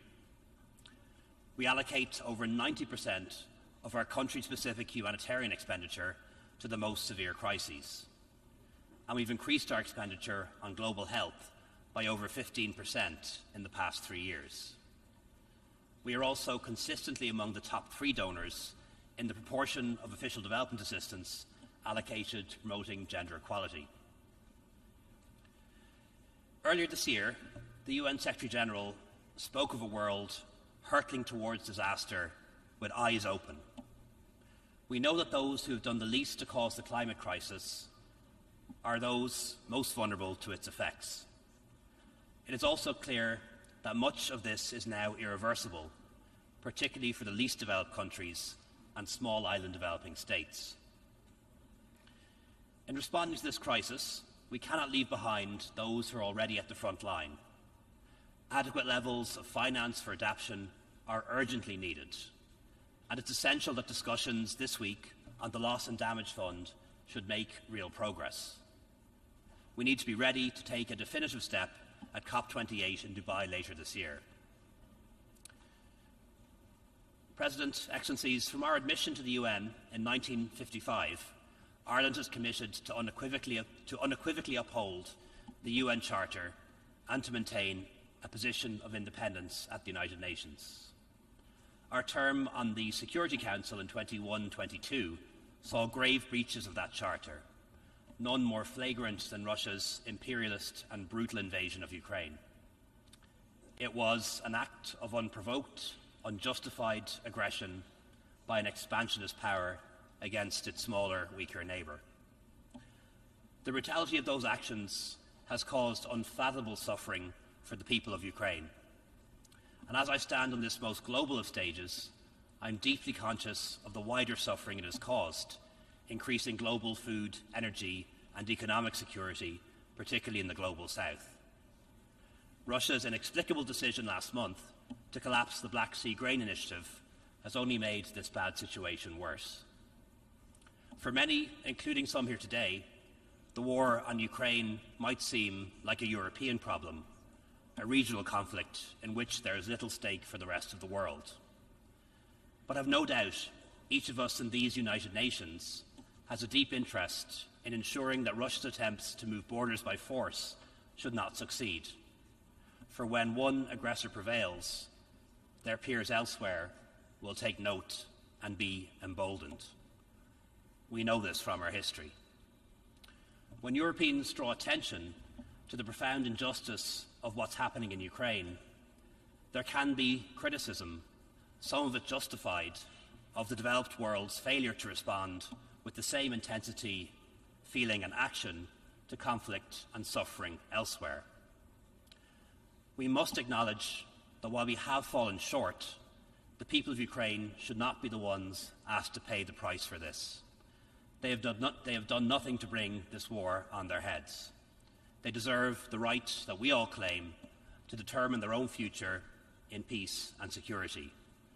And they deserve the unqualified support and the action to back it up of every single member state of these United Nations. Equally, the Russian Federation and its leaders deserve our utter condemnation for what they've done and are continuing to do, and they must be held accountable. This week, the Irish government announced additional humanitarian assistance for Ukraine and Moldova, bringing our total so far this year to almost 40 million. President, Excellencies, it is a matter of real pride to the Irish people that Ireland stood firm, consistently, independently and impartially in defence of human rights, humanitarian principles and gender equality during our time on the Security Council. We are concerned at the ongoing threats to peacekeeping operations. We see even national authorities seeking the withdrawal of UN peacekeepers, compromising the security of their own people, and creating further conflict. These decisions fly in the face of the anniversary that we mark this year, that of the Universal Declaration of Human Rights. 75 years ago, we created the Declaration, which recognised the inherent dignity and the equal and inalienable rights of all persons. All of us in this room have the duty to recognise that dignity and to keep it at the heart of policy making. And we need the active engagement of civil society to fulfil this duty. As we mark the 25th anniversary of the UN Declaration on Human Rights Defenders, Ireland urges all states to promote a safe environment, both online and offline, for civil society. I'll finish my speech in English.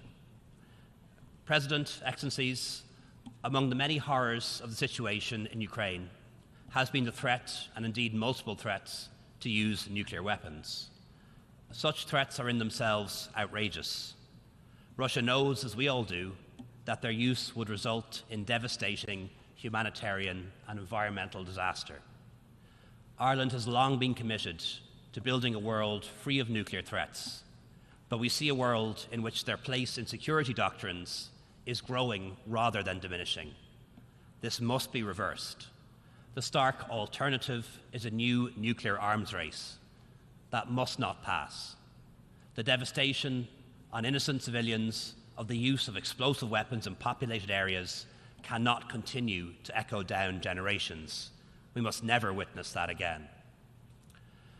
That's why Ireland led negotiations on a political declaration to respond to the humanitarian consequences arising from their use. We're pleased that 83 states have adopted that declaration in Dublin last year, and we urge all states here to join. President, Excellencies, delegates, as we look at today's world, there are sadly too many areas of conflict. But there are few in respect of which we in the international community have failed so recurrently as the Israeli-Palestinian conflict. It should not be so. We have known for decades the parameters of the only just solution, a two-state solution with a viable Palestinian state based on the 1967 borders, living in peace and security alongside the State of Israel, whose own right to exist should be accepted and respected by all of its neighbours. We've affirmed and reaffirmed this many times. Yet day after day, developments on the ground take us further from this vision and make a two-state solution much harder to achieve. We see acts of terrorism perpetrated against Israeli and Palestinian civilians alike, increasingly dangerous and provocative rhetoric, and clear violations of international law. The political space and civic space for those who promote peace and reconciliation is rapidly diminishing, and the consequences are stark. My country, along with many others, wholeheartedly agreed with the resolution passed by this Assembly, seeking an advisory opinion from the International Court of Justice on the legal consequences arising from Israel's prolonged occupation. Alongside many of you here today, we've submitted a statement to the Court. To those who argue that having recourse to the Court undermines the search for a political solution, I can only ask, how does the clarification of international law do anything other than strengthen international peace and security. A just and sustainable peace can only be based on international law, on accountability, on human rights, on the principles and purposes of the UN Charter. President, Excellencies, during Ireland's recent term on the Security Council, we saw firsthand the positive effect that its work can have. But we also saw its efforts stymied, its mandate undermined, crucial decisions and actions blocked by the use of the veto. Our future requires a UN with a reformed Security Council without the acronym of the veto. It has no place in the 21st century. And we also need a UN Security Council that properly reflects the world's demography and politics as it is now, not as it was in the 1940s. We know what can be achieved through cooperation at the UN. We've seen it, we've lived it, and we've participated in it. This is our institution, and it's a system that has real value. And my country is proud to hold the longest unbroken record of service in peacekeeping missions by the UN. We're proud that women and men of the Irish Defence Forces, who work to protect civilians and sustain peace around the world in UN, EU and NATO-led missions, operate with the mandate of this organisation. Some have paid the ultimate price. And we remember today, in particular, Private Sean Rooney, who was killed in Lebanon while serving with UNIFIL last December. We think too of his family and his comrades and all of the women and men who've lost their lives in the pursuit of peace. No one can doubt the need for the UN and the multilateral system to be reformed. Ireland fully backs the Secretary-General's Our Common Agenda process. We've contributed ideas and have listened to those of others. Our common agenda can be successful if we collectively make it so, and I urge the Secretary-General to keep our ambition high and to challenge us as Member States as we prepare the Summit of the Future next September. As you may know, this year also marks the 25th anniversary of the Good Friday Agreement, the agreement that helped to secure peace and power sharing in Northern Ireland. It was the culmination of years of brave leadership, brave political leadership and civil leadership in Northern Ireland. That of the Irish and UK governments working in partnership, of steadfast backing from friends and partners abroad, and a sustained commitment to peace and a better life by the people of Northern Ireland. An entire generation on the island of Ireland has now grown to adulthood, free from the shadow of violence. We know that peace is hard won and can never be taken for granted.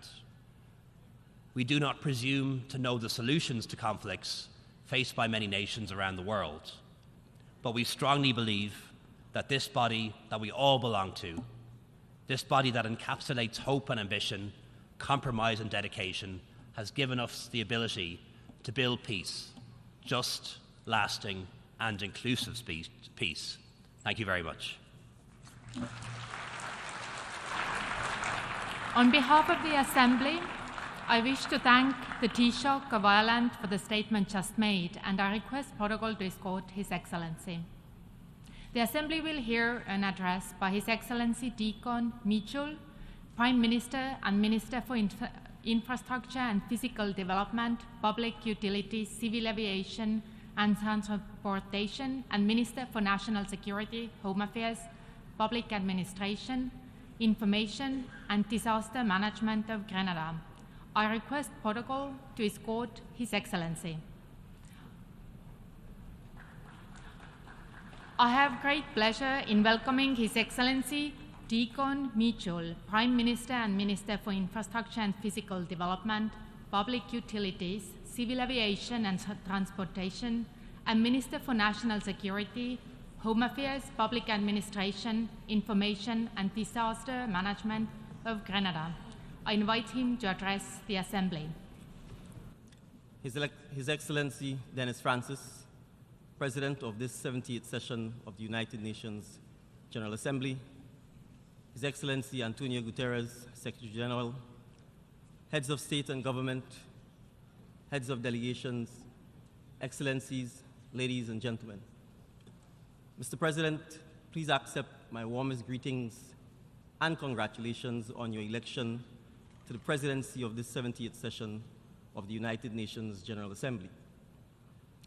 I take this opportunity to commit my delegation's fullest support and cooperation with you and your office as you work towards fulfillment of the 4 priority areas that you have identified. The same being peace, prosperity, progress, and sustainability, all of which I also view as important areas in this challenging and dynamic global agenda. I also commend and thank your predecessor, Mr. President, His Excellency Kabasa Karosi of Hungary, for his leadership and guidance of the last session of the General Assembly. Mr. President, it is my privilege once again to speak from this center podium where 1 year ago I addressed the Assembly Hall for the very first time as Prime Minister. It was exactly 15 months ago when the people of Grenada, Carrick, and Petite Martinique, exercising their democratic right through free and fair elections, voted my government into office on a transformation agenda that promised to bring about fundamental change that would have a discernible and positive effect on the daily lives of all our citizens. So here we are, Mr. President, exactly 1 year ago, removed from my own inaugural address to this Assembly, and against the backdrop of this year's 70th session's theme of rebuilding trust and reigniting global solidarity, accelerating action on the 2030 Agenda and its sustainable development goals towards peace, prosperity, progress, and sustainability for all. But what does this all mean, Mr. President? Excellencies, friends, when we continue to live in a global environment and context where citizens are still plagued with issues such as hunger, poverty, gender-based violence, climate-related disasters, and other such issues that affect our planet, but especially those that touch and concern such aspirations as achieving all 17 of the Sustainable Development Goals. Against this backdrop, Mr. President, I'm pleased to take this opportunity to announce that Grenada will soon be celebrating its 50th anniversary of national independence on the 7th of February, 2024. In this regard, it could not be a more fitting occasion for my government and citizens to not only celebrate the upcoming Jubilee's milestone, but also to take the occasion to reflect and look ahead with respect to Grenada's continued role in the United Nations, where we must have a reimagined and renewed commitment to upholding the fundamental principles of the United Nations Charter and international law. The post-COVID pandemic world. Further to Mr. Speaker, and looking ahead, Mr. President, and looking ahead, particularly in a post-pandemic world, we can report that Grenada, like many others, was not spared the devastating and blunt post-trauma effects of the COVID-19 pandemic, coming to our shores and which took a deadly toll through the loss of many lives of our citizens in our Spice Island.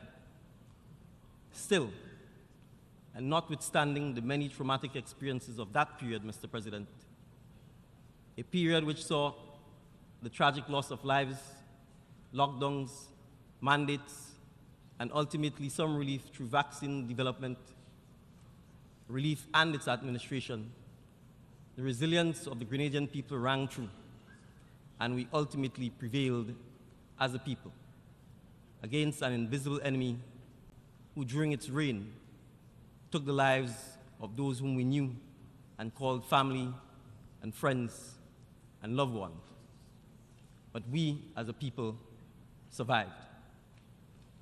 In that regard, Mr. President, and as the world and international community continue on its way to recovery and rebuilding, and as Grenada reflects on this particular experience, it would be remiss of me if I did not emphasize and remind us all of how important it is to have international cooperation with each other, along with the sharing of resources, information, and having continued dialogue through such multilateral forum as we find ourselves gathered here today. To that end, Mr. President, it cannot be overstated how much these last 3 years have allowed us to hopefully learn from the tragedy and adversity as seen during the crisis of the pandemic.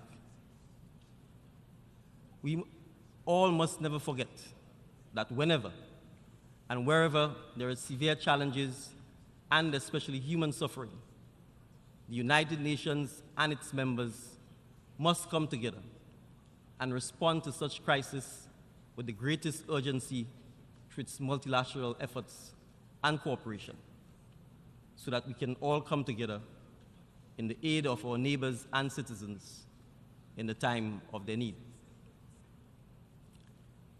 In that regard, Mr. President, and as Grenada looks towards its future and casts its eyes upon our own embrace and pursuit, with hopes of achieving all of the 17 Sustainable Development Goals, I'm indeed pleased to highlight and speak briefly on SDG 4, quality education.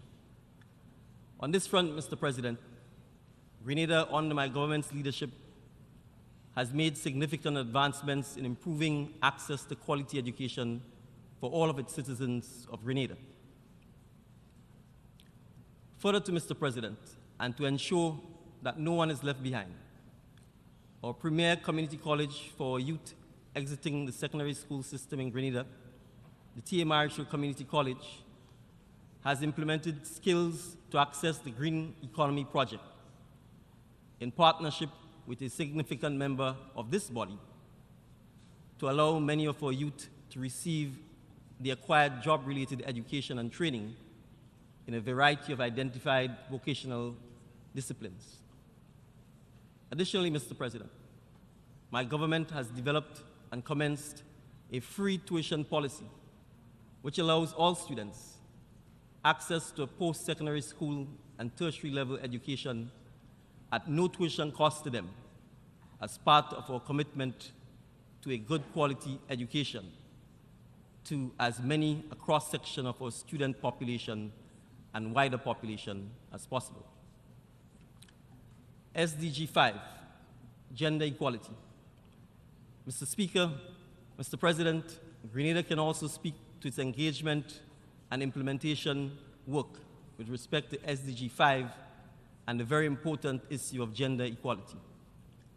In this regard, my government continues to make numerous advancements towards achieving gender equality, including, but not limited to having gender themes reflected in several policy frameworks, including our medium-term action plan. We have implemented the Spotlight Initiative, which aims to end violence against women and girls, and which highlights the all-of-society approach required to advance the attainment of this very important SDG 5. This initiative has come with the assistance from the United Nations Development Programme, whom we thank, and which is designed to focus attention, coordinate human effort, and strategically apply resources to the implementation of a well-conceived, comprehensive national program to contribute to ending family violence and all forms of violence against women and girls in Grenada, Carriacou, and Petit Martinique. SDG 8, decent work and economic growth. With respect to SDG 8, Mr. President, as it pertains to decent work and economic growth for our citizens, and given what we have seen and experienced during the pandemic, and now a post-pandemic world, where there were disruptions to supply chains, economic inflation, and recession in many parts, we do acknowledge and recognize that our unemployment rates remain a challenge, and there remains much work to be done. However, and notwithstanding, Mr. President, Grenada has sought to mitigate against these harsh realities and push back against these shocks, with several projects being implemented, including our land bank project, the Grenada Climate Resilient Water Sector project, and the UNDP Climate Resilience Agricultural Program. These initiatives and projects, Mr. President, have served as critical activity areas that have created many forms of employment for our citizens, especially our young people, giving them a renewed sense of hope that they too can have equal access to employment and economic opportunities. SDG 14, Life Below Water. Mr. President, as another example, the 14th SDG goal, Life Below Water. Grenada understands all too well how important our oceans are to countries like Grenada, who are big ocean states, where many of our citizens rely on the ocean, especially the fishing community. They heavily depend on the ocean for their daily sustenance and livelihoods. As such, my government has embarked on the Fiscal Resilience and Blue Growth Development Policy Credit Project, which aims at giving support to Grenada's transition to a blue economy. Additionally, Mr. President, Grenada has embarked on the creation of additional marine protected areas, legislative and policy frameworks, including the Integrated Coastal Zone Management Plan. These are all geared towards protecting the integrity and lending support to marine areas management on our island. SDG 15, Life on Land. Mr. President, with only 35% forest to total land ratio, Grenada has made advancements in the measures that we have taken to protect our forests. Our forest policy provides the overarching framework to ensure the resilience and sustainability of this finite and precious green resource through a number of strategic directions. Which leads me, Mr. President, to perhaps the equally important SDG number 17, Partnership for the Goals. In this regard, Mr. President, I'm pleased to state that multi-stakeholder partnership has proved invaluable and have paved the way for SDG advancement in Grenada, as stakeholders recognize the need for an all-of-government and all-of-society approach to advancing and attaining Grenada's progress towards sustainable development. Finally, Mr. President, allow me to further address the one subject that is perhaps arguable the single most encompassing and prevailing issue of our time. And it relates to SDG 13, climate action. Mr. President, every year, we, the leaders of these 193 member states of this august institution, gather here in New York to give a status update as to the progress that we have made in our respective countries and the future that we would like to see, as viewed through our own lenses coming from the various regions of our international community.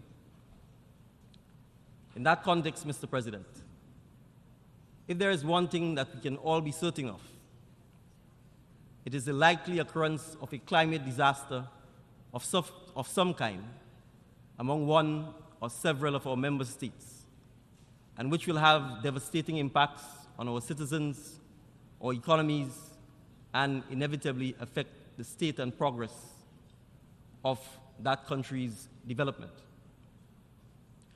Mr. President, last year I called for the escalation of the urgent action that is required by our community of nations to give specific focus to redoubling our efforts on climate action. In this regard, at this year's Climate Ambition Summit, the summit was an opportunity for government leaders and other partners to present credible and concrete actions to keep the 1.5 degrees Celsius goal of the Paris Agreement alive and deliver climate justice to those on the front lines of the climate crisis. The Intergovernmental Panel on Climate Change confirmed that global emissions are at their highest levels in human history and only continues to rise. Such increases, Mr. President, will only continue to wreak havoc on communities, economies, businesses, and create a severe strain on public finances. Mr. President, the states that contribute least to the climate crisis are the ones bearing the heaviest burden. And without immediate and deep emissions cuts across the board, I'm afraid that we are on a trajectory for far worse outcomes if we don't take significant action today. Mr. President, as we look forward to the upcoming COP28, my own region and colleague CARICOM heads of government have emphasized the critical importance of urgent efforts to address financing to address the impact of climate change. These heads of governments also agreed on the need for strong political advocacy from the region on key action areas to keep the 1.5 temperature goal within reach, focusing on areas of finance for adaptation and loss and damage, improving access to finance for SIDS, de-risking, debt sustainability, and innovation as key points. Grenada shares these concerns on these important issues and continues to be and remain vulnerable to the harsh climate crisis and its devastating effects.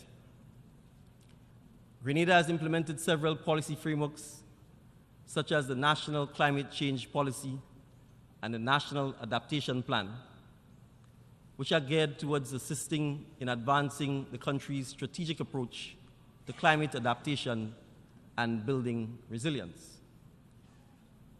Adaptation efforts will be scaled up through initiatives such as the Climate Smart Agriculture Program and our second nationally determined contribution, which has set an emission reduction target of 40% below 2010 levels. Against this background, and further to our own efforts in Grenada, Mr. President, last year at this time, I said this, and I quote, "I call on all young people to take action. It is not yet too late to do what is necessary to safeguard our planet for future generations. But the time for action is now. We cannot continue to give lip service to climate change when climate change is showing us every day what it is capable of doing. The reality is, the leaders of today will not be around to feel the consequences of their decisions. It is therefore up to our youth to lead the charge for the future they want to see. This remains true today, as it was last year, and will remain true for many years to come.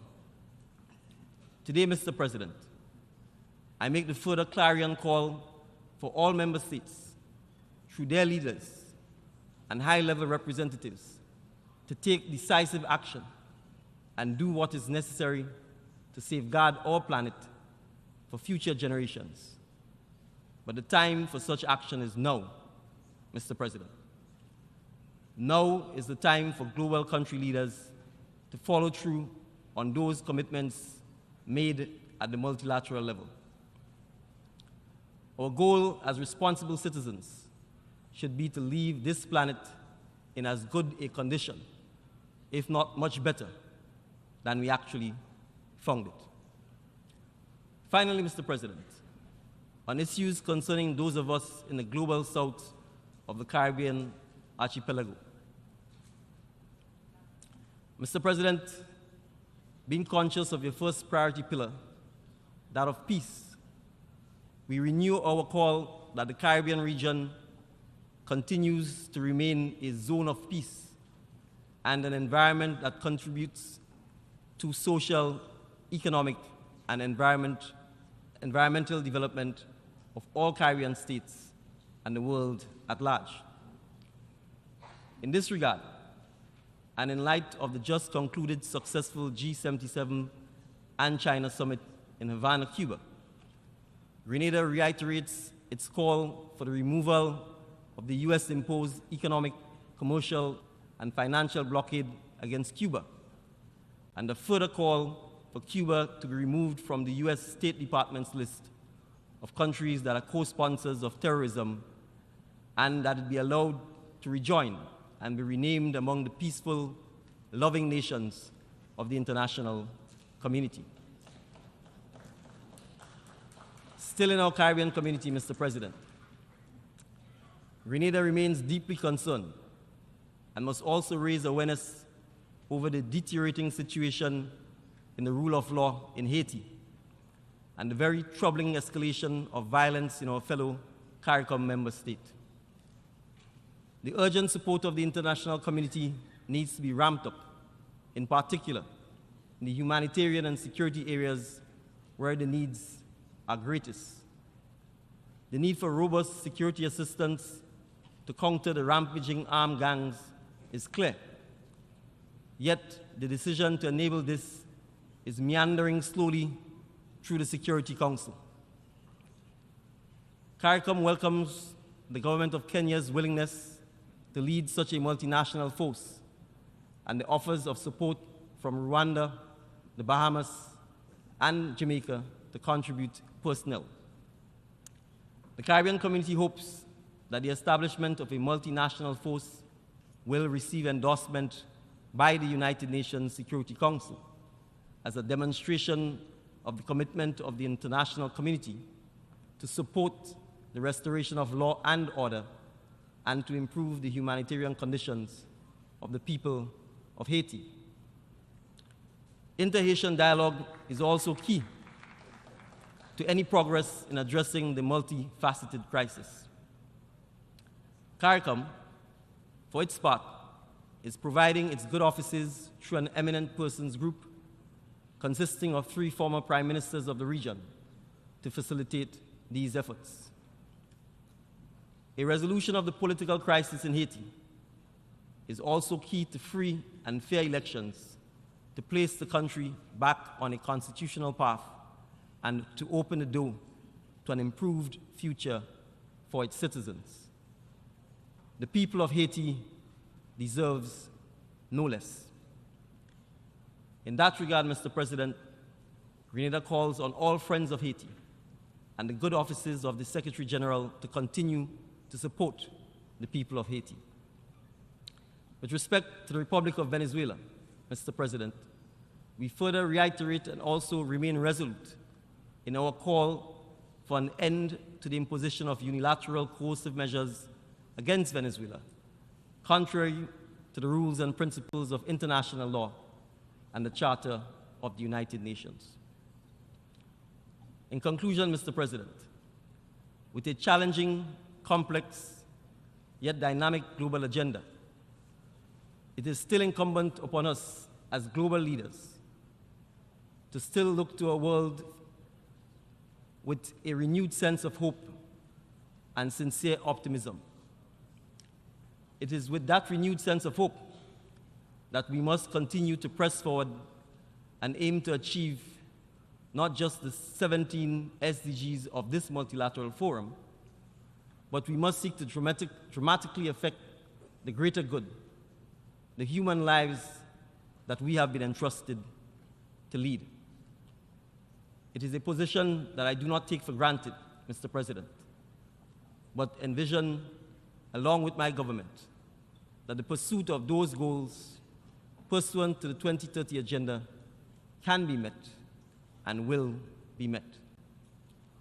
With steadfast commitment and a shared vision and cooperation from all of us, so that we can indeed achieve, Mr. President, peace, prosperity, progress, and sustainability for all our citizens and all peace-loving nations represented and assembled in this great Assembly Hall.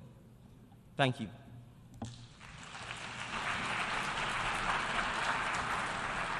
On behalf of the Assembly, I wish to thank the Prime Minister and Minister for Infrastructure and Physical Development, Public Utilities, Civil Aviation and Transportation, and Minister for National Security, Home Affairs, Public Administration, Information and Disaster Management of Canada for the statement just made, and I request protocol to escort His Excellency.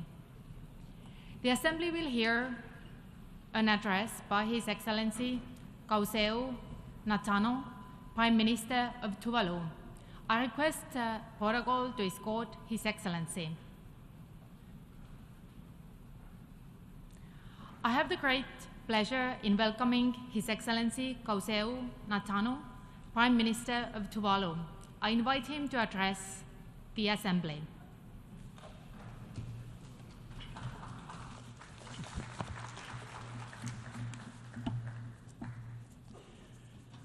Mr. President, distinguished members of the General Assembly, ladies and gentlemen, I extend commendations to the President of the General Assembly, His Excellency Dennis Francis, Ambassador of Trinidad and Tobago, who takes on the helm of this distinguished body in the 78th session. Tuvalu has its full confidence and trust in your leadership to steer our canoe through the rough seas ahead of us. At this juncture, I acknowledge the outgoing President, His Excellency Saba Kolosi, for his stellar presidency, dedication, and service to this esteemed body throughout the 77th session. Mr. President, in less than 2 weeks, my island nation of Tuvalu will be celebrating a momentous occasion, its 45th anniversary of independence. This event holds great significance in the history of our nation, symbolizing our journey through self-governance and sovereignty. It is with a deep sense of gratitude that I express my people's heartfelt appreciation to the United Nations and its member states for their unwavering support in recognizing Tuvalu as an independent state.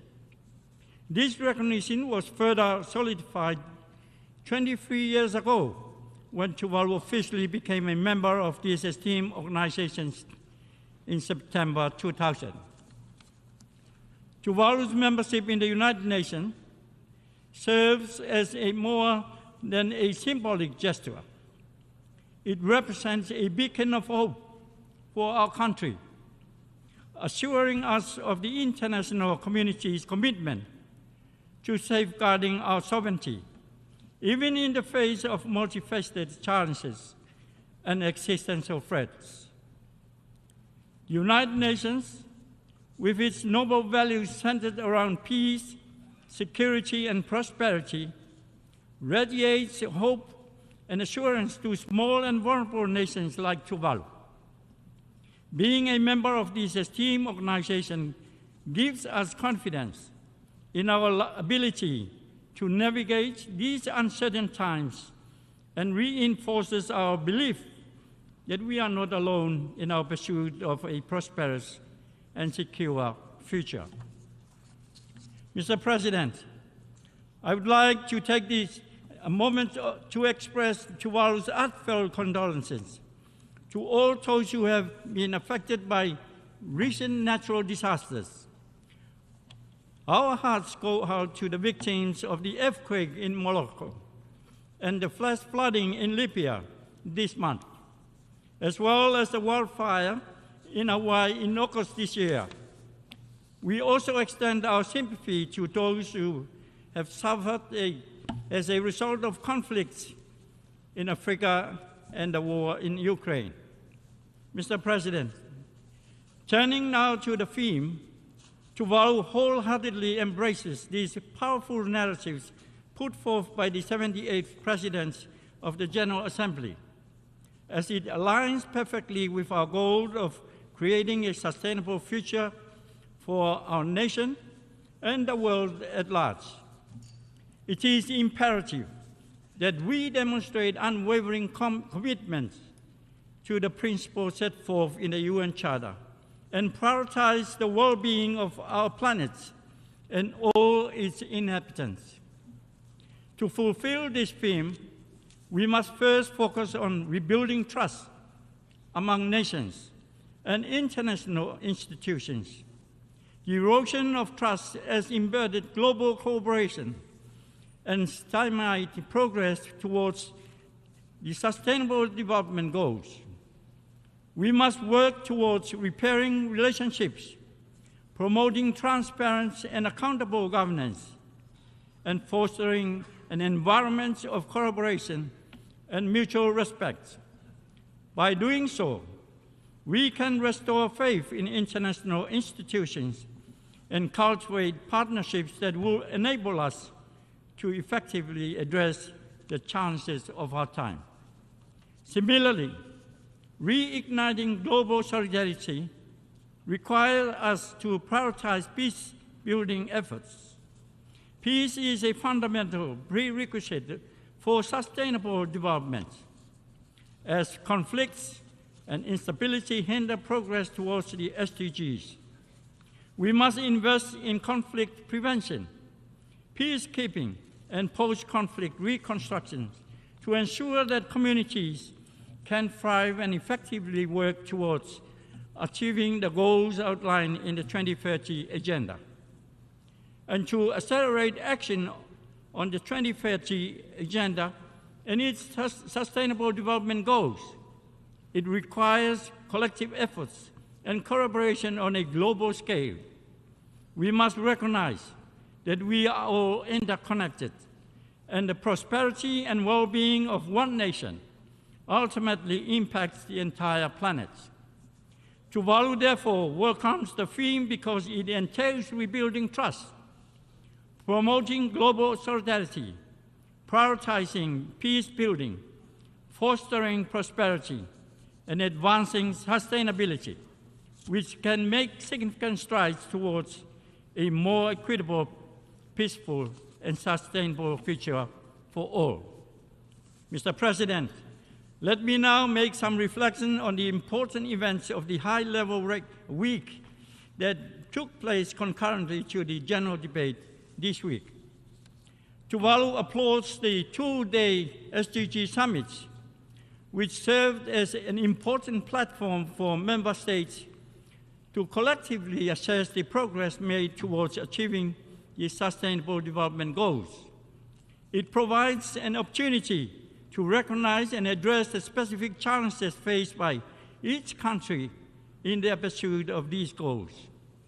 Tuvalu, as a small island developing state, faces unique and pressing issues in meeting the targets set forth in the SDGs.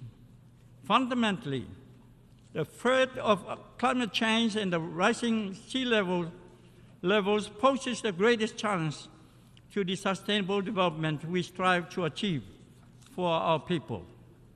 As a low-lying island state, Tuvalu is particularly vulnerable to the adverse impacts of climate change, such as extreme weather events, which affect our ability to achieve our SDG targets. In light of these challenges, Tuvalu remains fully committed to the SDGs and acknowledges the importance of forging strong partnership, particularly through SDG 17. Collaborative efforts with other member states, international organizations, and stakeholders are vital in mobilizing support and resources to address Tuvalu's unique contextual challenges and achieve the shared objectives of sustainable development. By focusing on these central issues and utilizing the SDGs as a guiding framework, Tuvalu aims to build a resilient future while preserving its culture, environment, and ensuring the well-being of its people. Mr. President, we commend the Secretary General for convening the Climate Ambition Summit, a pivotal moment for global climate action. We need not call for sympathy, rather we call for solutions. In hindsight, climate justice should be at the forefront of our efforts as we address the urgent needs for mitigation, adaptation, and support for the most vulnerable nations. We embrace the efforts and collective support for the UN resolution championed by Vanuatu for an advisory opinion from the International Court of Justice to reinforce the responsibility of states under the international law to safeguard the climate system. It is the hope of Tuvalu that international law will provide the moral punch to phase out fossil fuels and confront polluters to become responsible. Furthermore, I would like to mention at this juncture that just last week, the Prime Minister of Antigua and Barbuda and I had the privilege of appearing before the esteemed judges of the International Tribunal on the Law of the Sea, ITLAS, in Hamburg, Germany.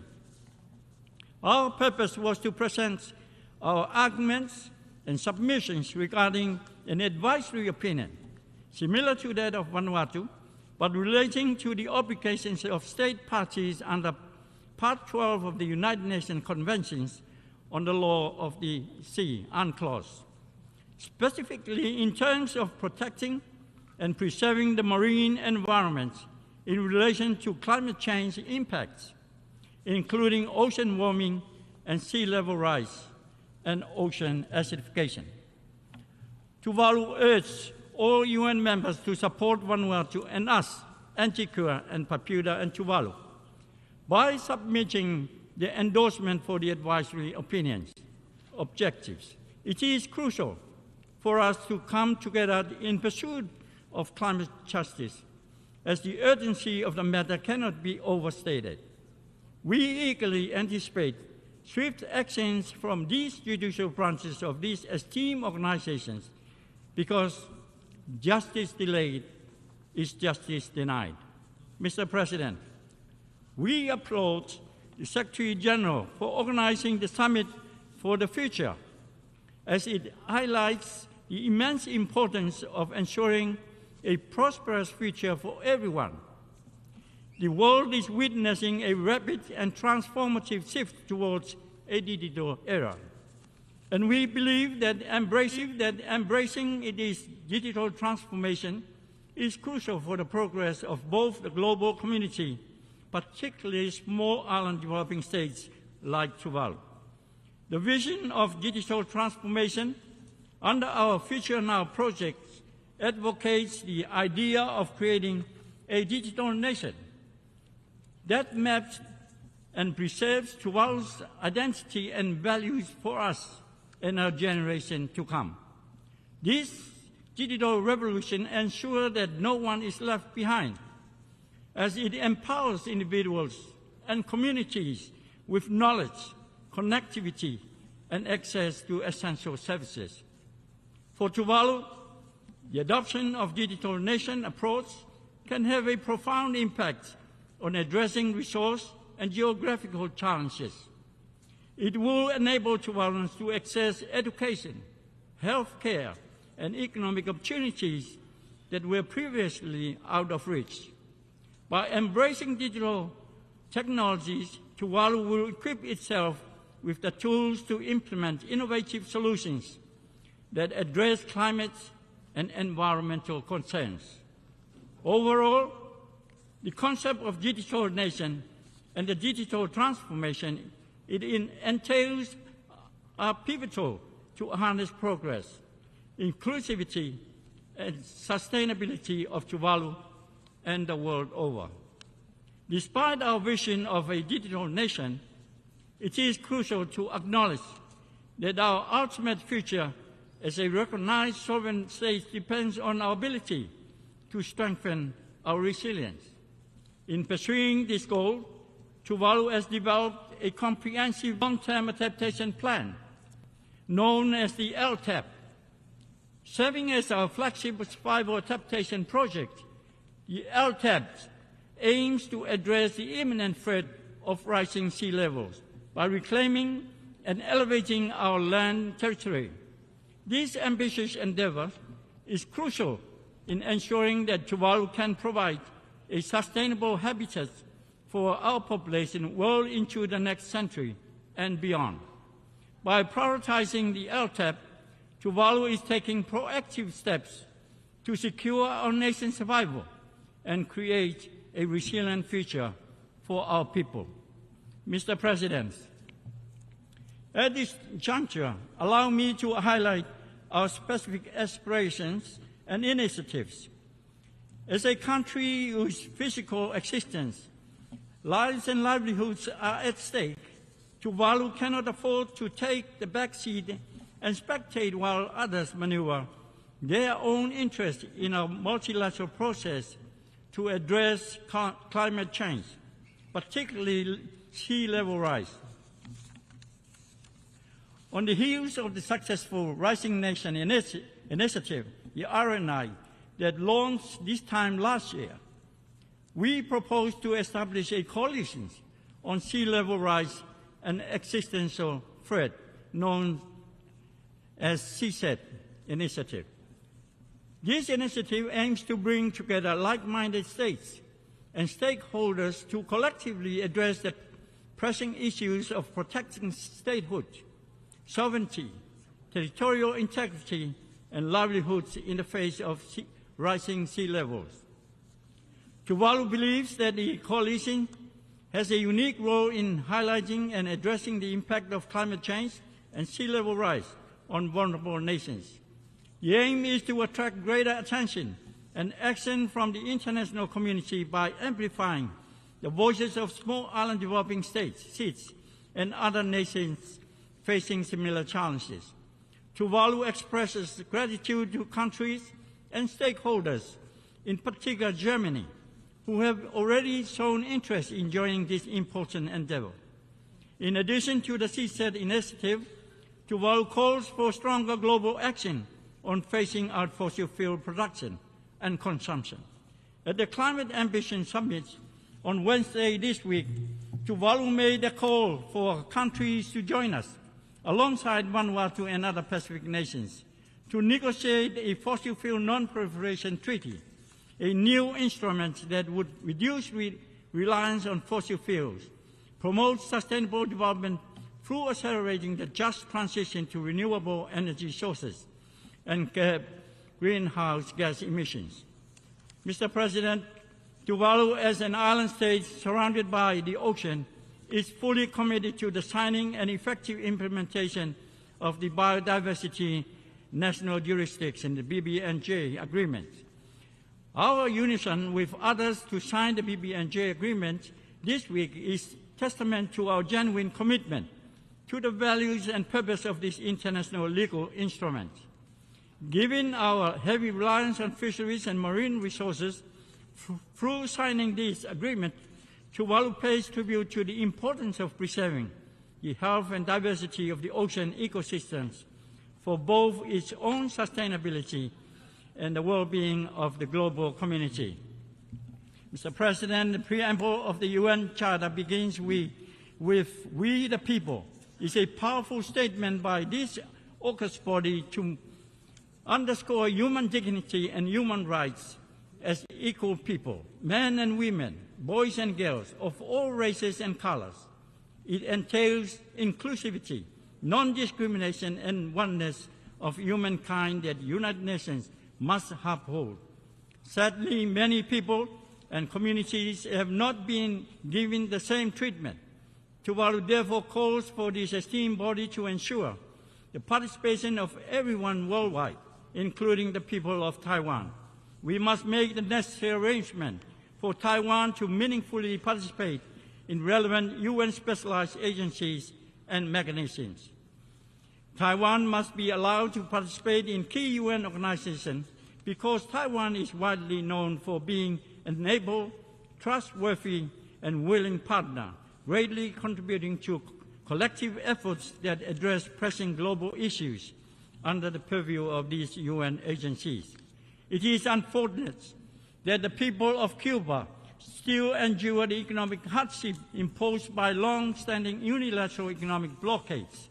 These blockades not only disregard human rights, but also go against the principle of cooperation emphasized in the 2030 Agenda for Sustainable Development. The decision to maintain these measures has deprived Cuba of much-needed international development assistance and partnerships crucial for its recovery and future development. Mr. President, for Tuvalu, peace is not merely the absence of conflict. It is the presence of justice, equality, and opportunity. It is giving hope to our people through securing a prosperous future and prosperity for us Tuvalu. It's not just economic growth. It is the ability to protect the well-being of our people and our planet through social and environmental sustainability. To achieve these noble goals, Tuvalu is unyielding its commitment to dialogue that entails representations and coalitions. We look at partnerships through this august body for international cooperation that can establish tangible outcomes for the most vulnerable. By pooling our resources, sharing knowledge, and standing in solidarity, we can overcome obstacles and accelerate meaningful progress. I would like, Mr. President, to conclude by presenting a compelling challenge to this esteemed organization. It is not enough for us to simply acknowledge our unique role.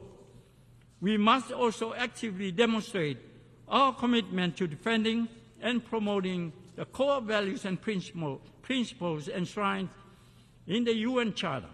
It is of utmost importance that we remain unwavering in our dedication to collective action and inclusivity, embodying the Tuvalu cultural principles of Kaitasi and Palipiri, the concepts of caring, sharing, being good neighbors, and leaving no one behind, all for the sake of sustainable and secure future we envision to have for our young generation and their children.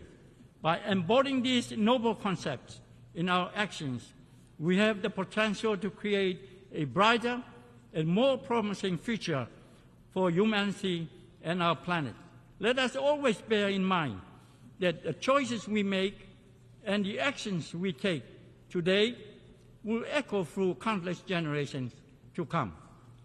Time is of the essence. The clock is ticking. The sun is setting. It is now or never. I thank you, Madam Chair.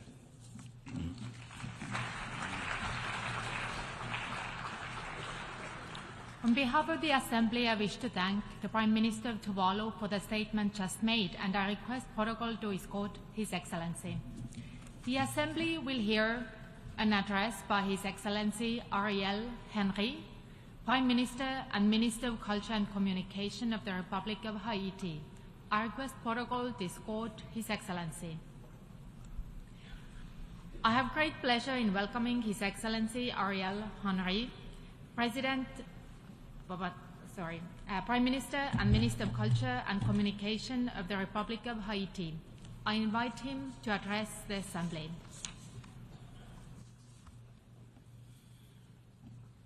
Monsieur le Président de l'Assemblée générale,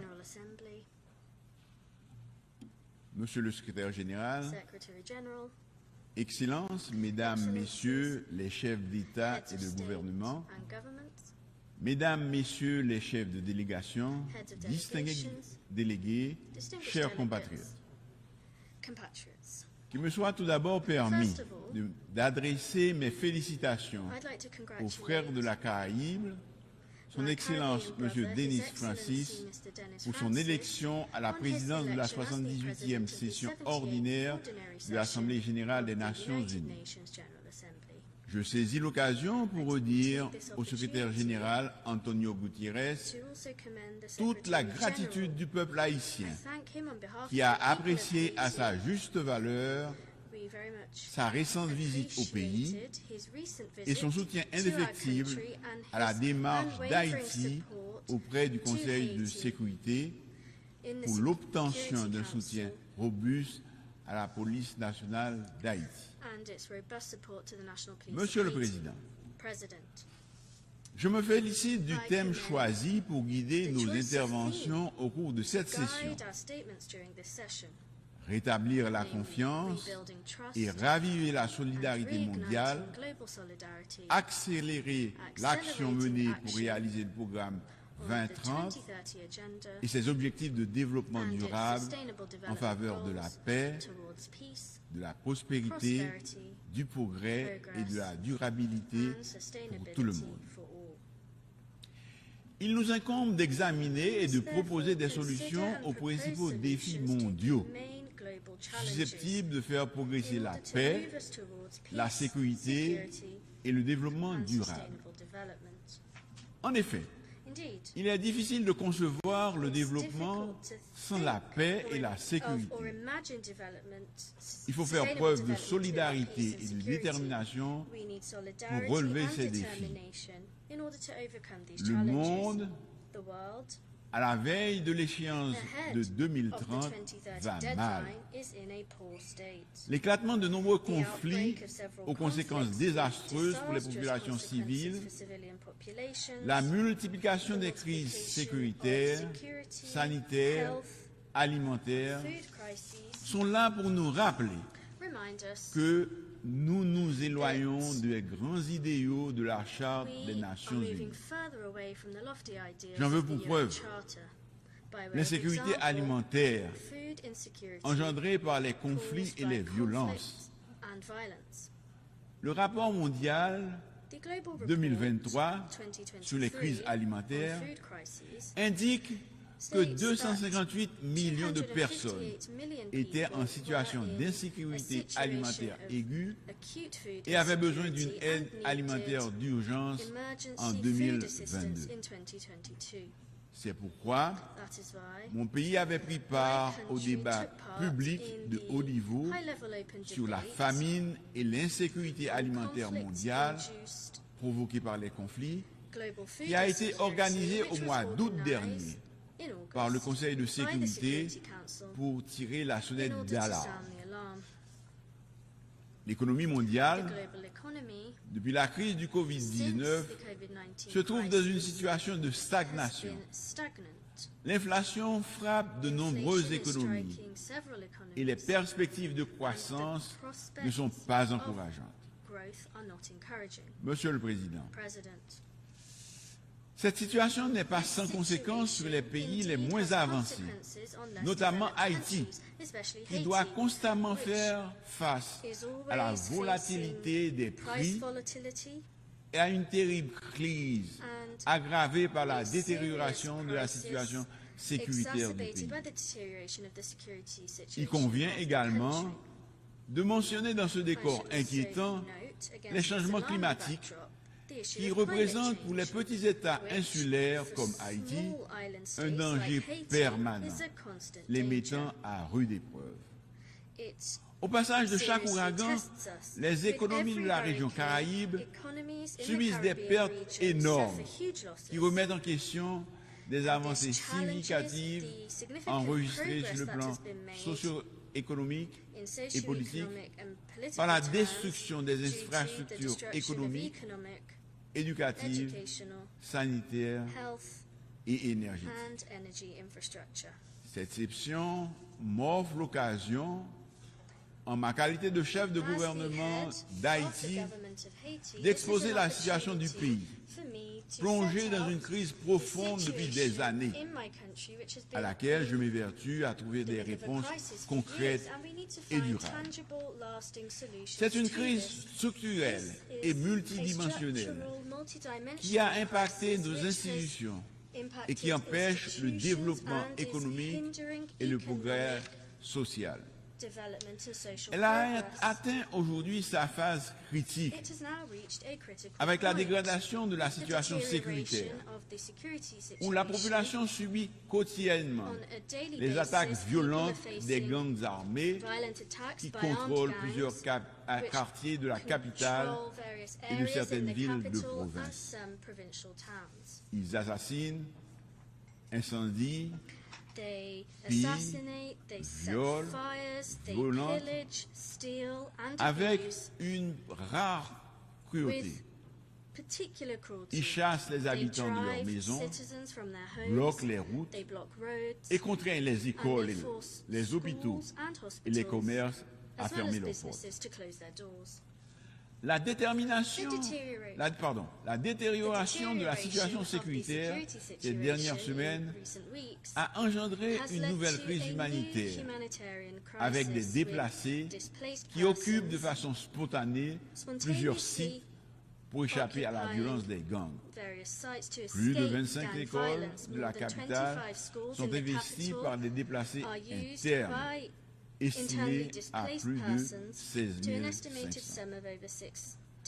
Ils font face à de graves difficultés et vivent dans des conditions infrahumaines.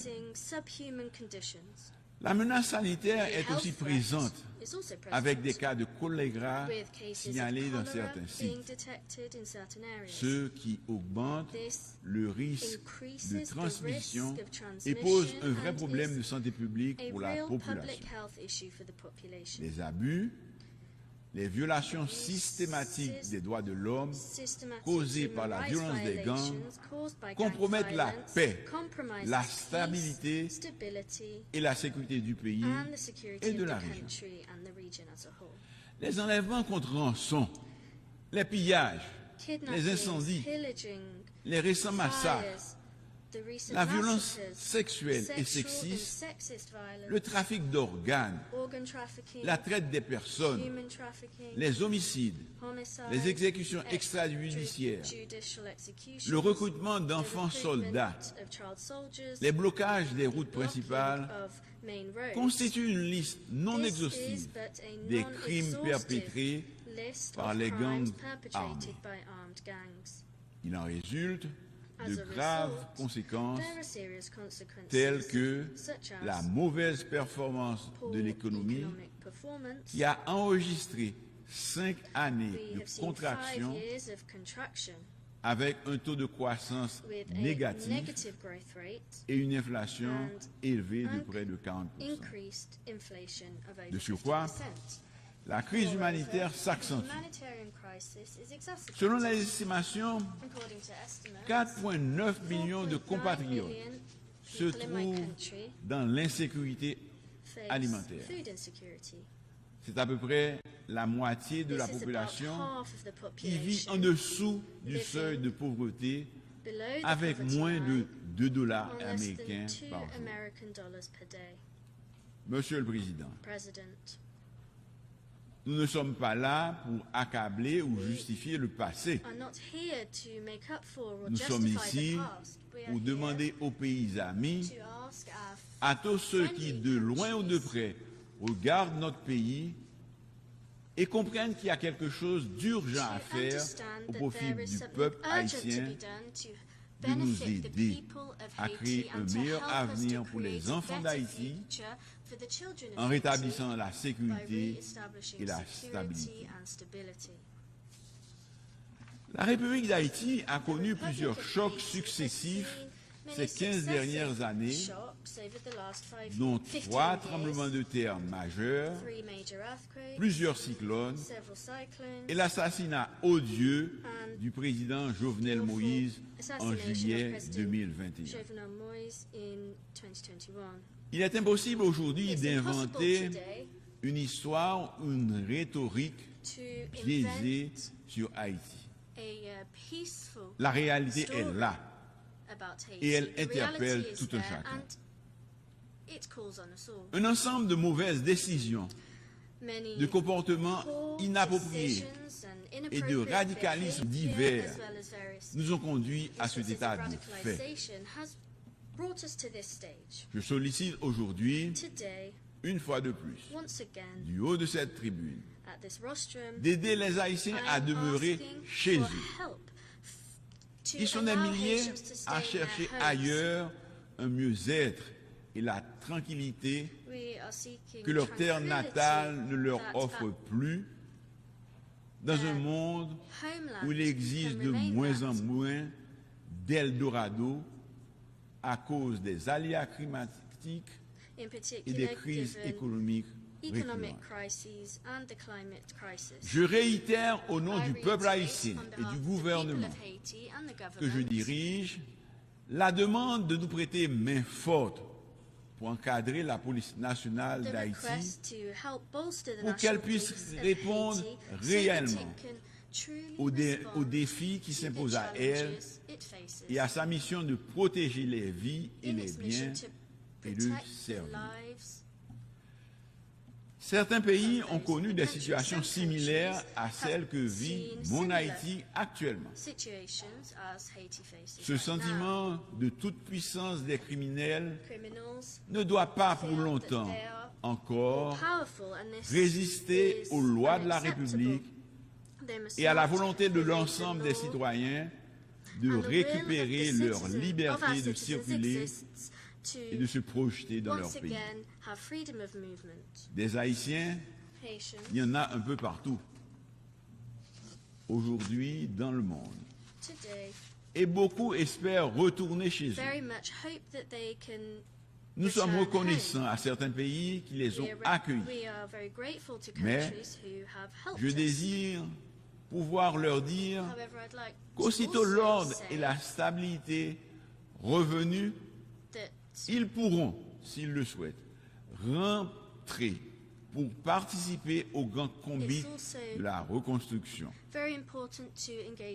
Monsieur le Président, je suis venu vous dire, au nom du peuple haïtien, que nous sommes prêts pour ce changement que nous attendons depuis un peu plus de 2 siècles.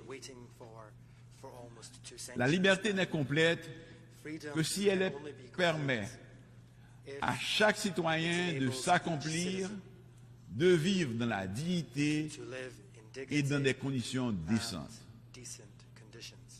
Je suis venu vous dire, au nom du peuple haïtien, que la question sécuritaire demeure la grande priorité de mon gouvernement, que la circulation des armes à feu, les enlèvements contre rançon, les massacres constituent des préoccupations majeures de mon administration. Monsieur le Président, le quotidien du peuple haïtien est pénible. C'est pourquoi le Conseil de sécurité, qui dispose du pouvoir et de la compétence nécessaires en vertu du chapitre 7 de la Charte, doit agir en urgence en autorisant le déploiement d'une mission multinationale de soutien à la sécurité à composante policière et militaire pour aider la police nationale d'Haïti à combattre les gangs et rétablir l'ordre. L'emploi de la force comme première étape demeure indispensable pour créer un environnement propice au bon fonctionnement de l'État.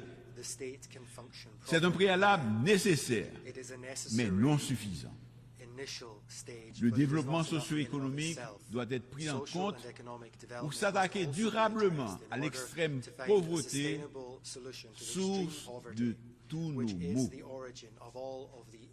Les inégalités sociales et la très mauvaise répartition de la richesse nationale ont creusé un écart énorme entre les masses populaires nécessiteuses et la minorité possédante qui contrôle 90% des richesses du pays. L'extrême pauvreté accentue le chômage des jeunes, marginalise ceux des quartiers pauvres qui se laissent entraîner facilement dans la délinquance et la criminalité. Cette catégorie constitue un terreau fertile de recrutement pour les gangs. Une fois de plus, du haut de cette tribune, je lance un appel à tous les Haïtiens de bonne foi, ceux qui vivent dans la diaspora, comme ceux de l'intérieur, tous les acteurs de la vie politique, quelle que soit leur tendance, à travailler avec le gouvernement pour combattre les gangs, rétablir la sécurité et comme de vrais démocrates, à prendre le pouvoir par les urnes. Ce gouvernement intérimaire que je dirige est déterminé à réaliser les élections dans les meilleurs délais. Et dans les jours à venir,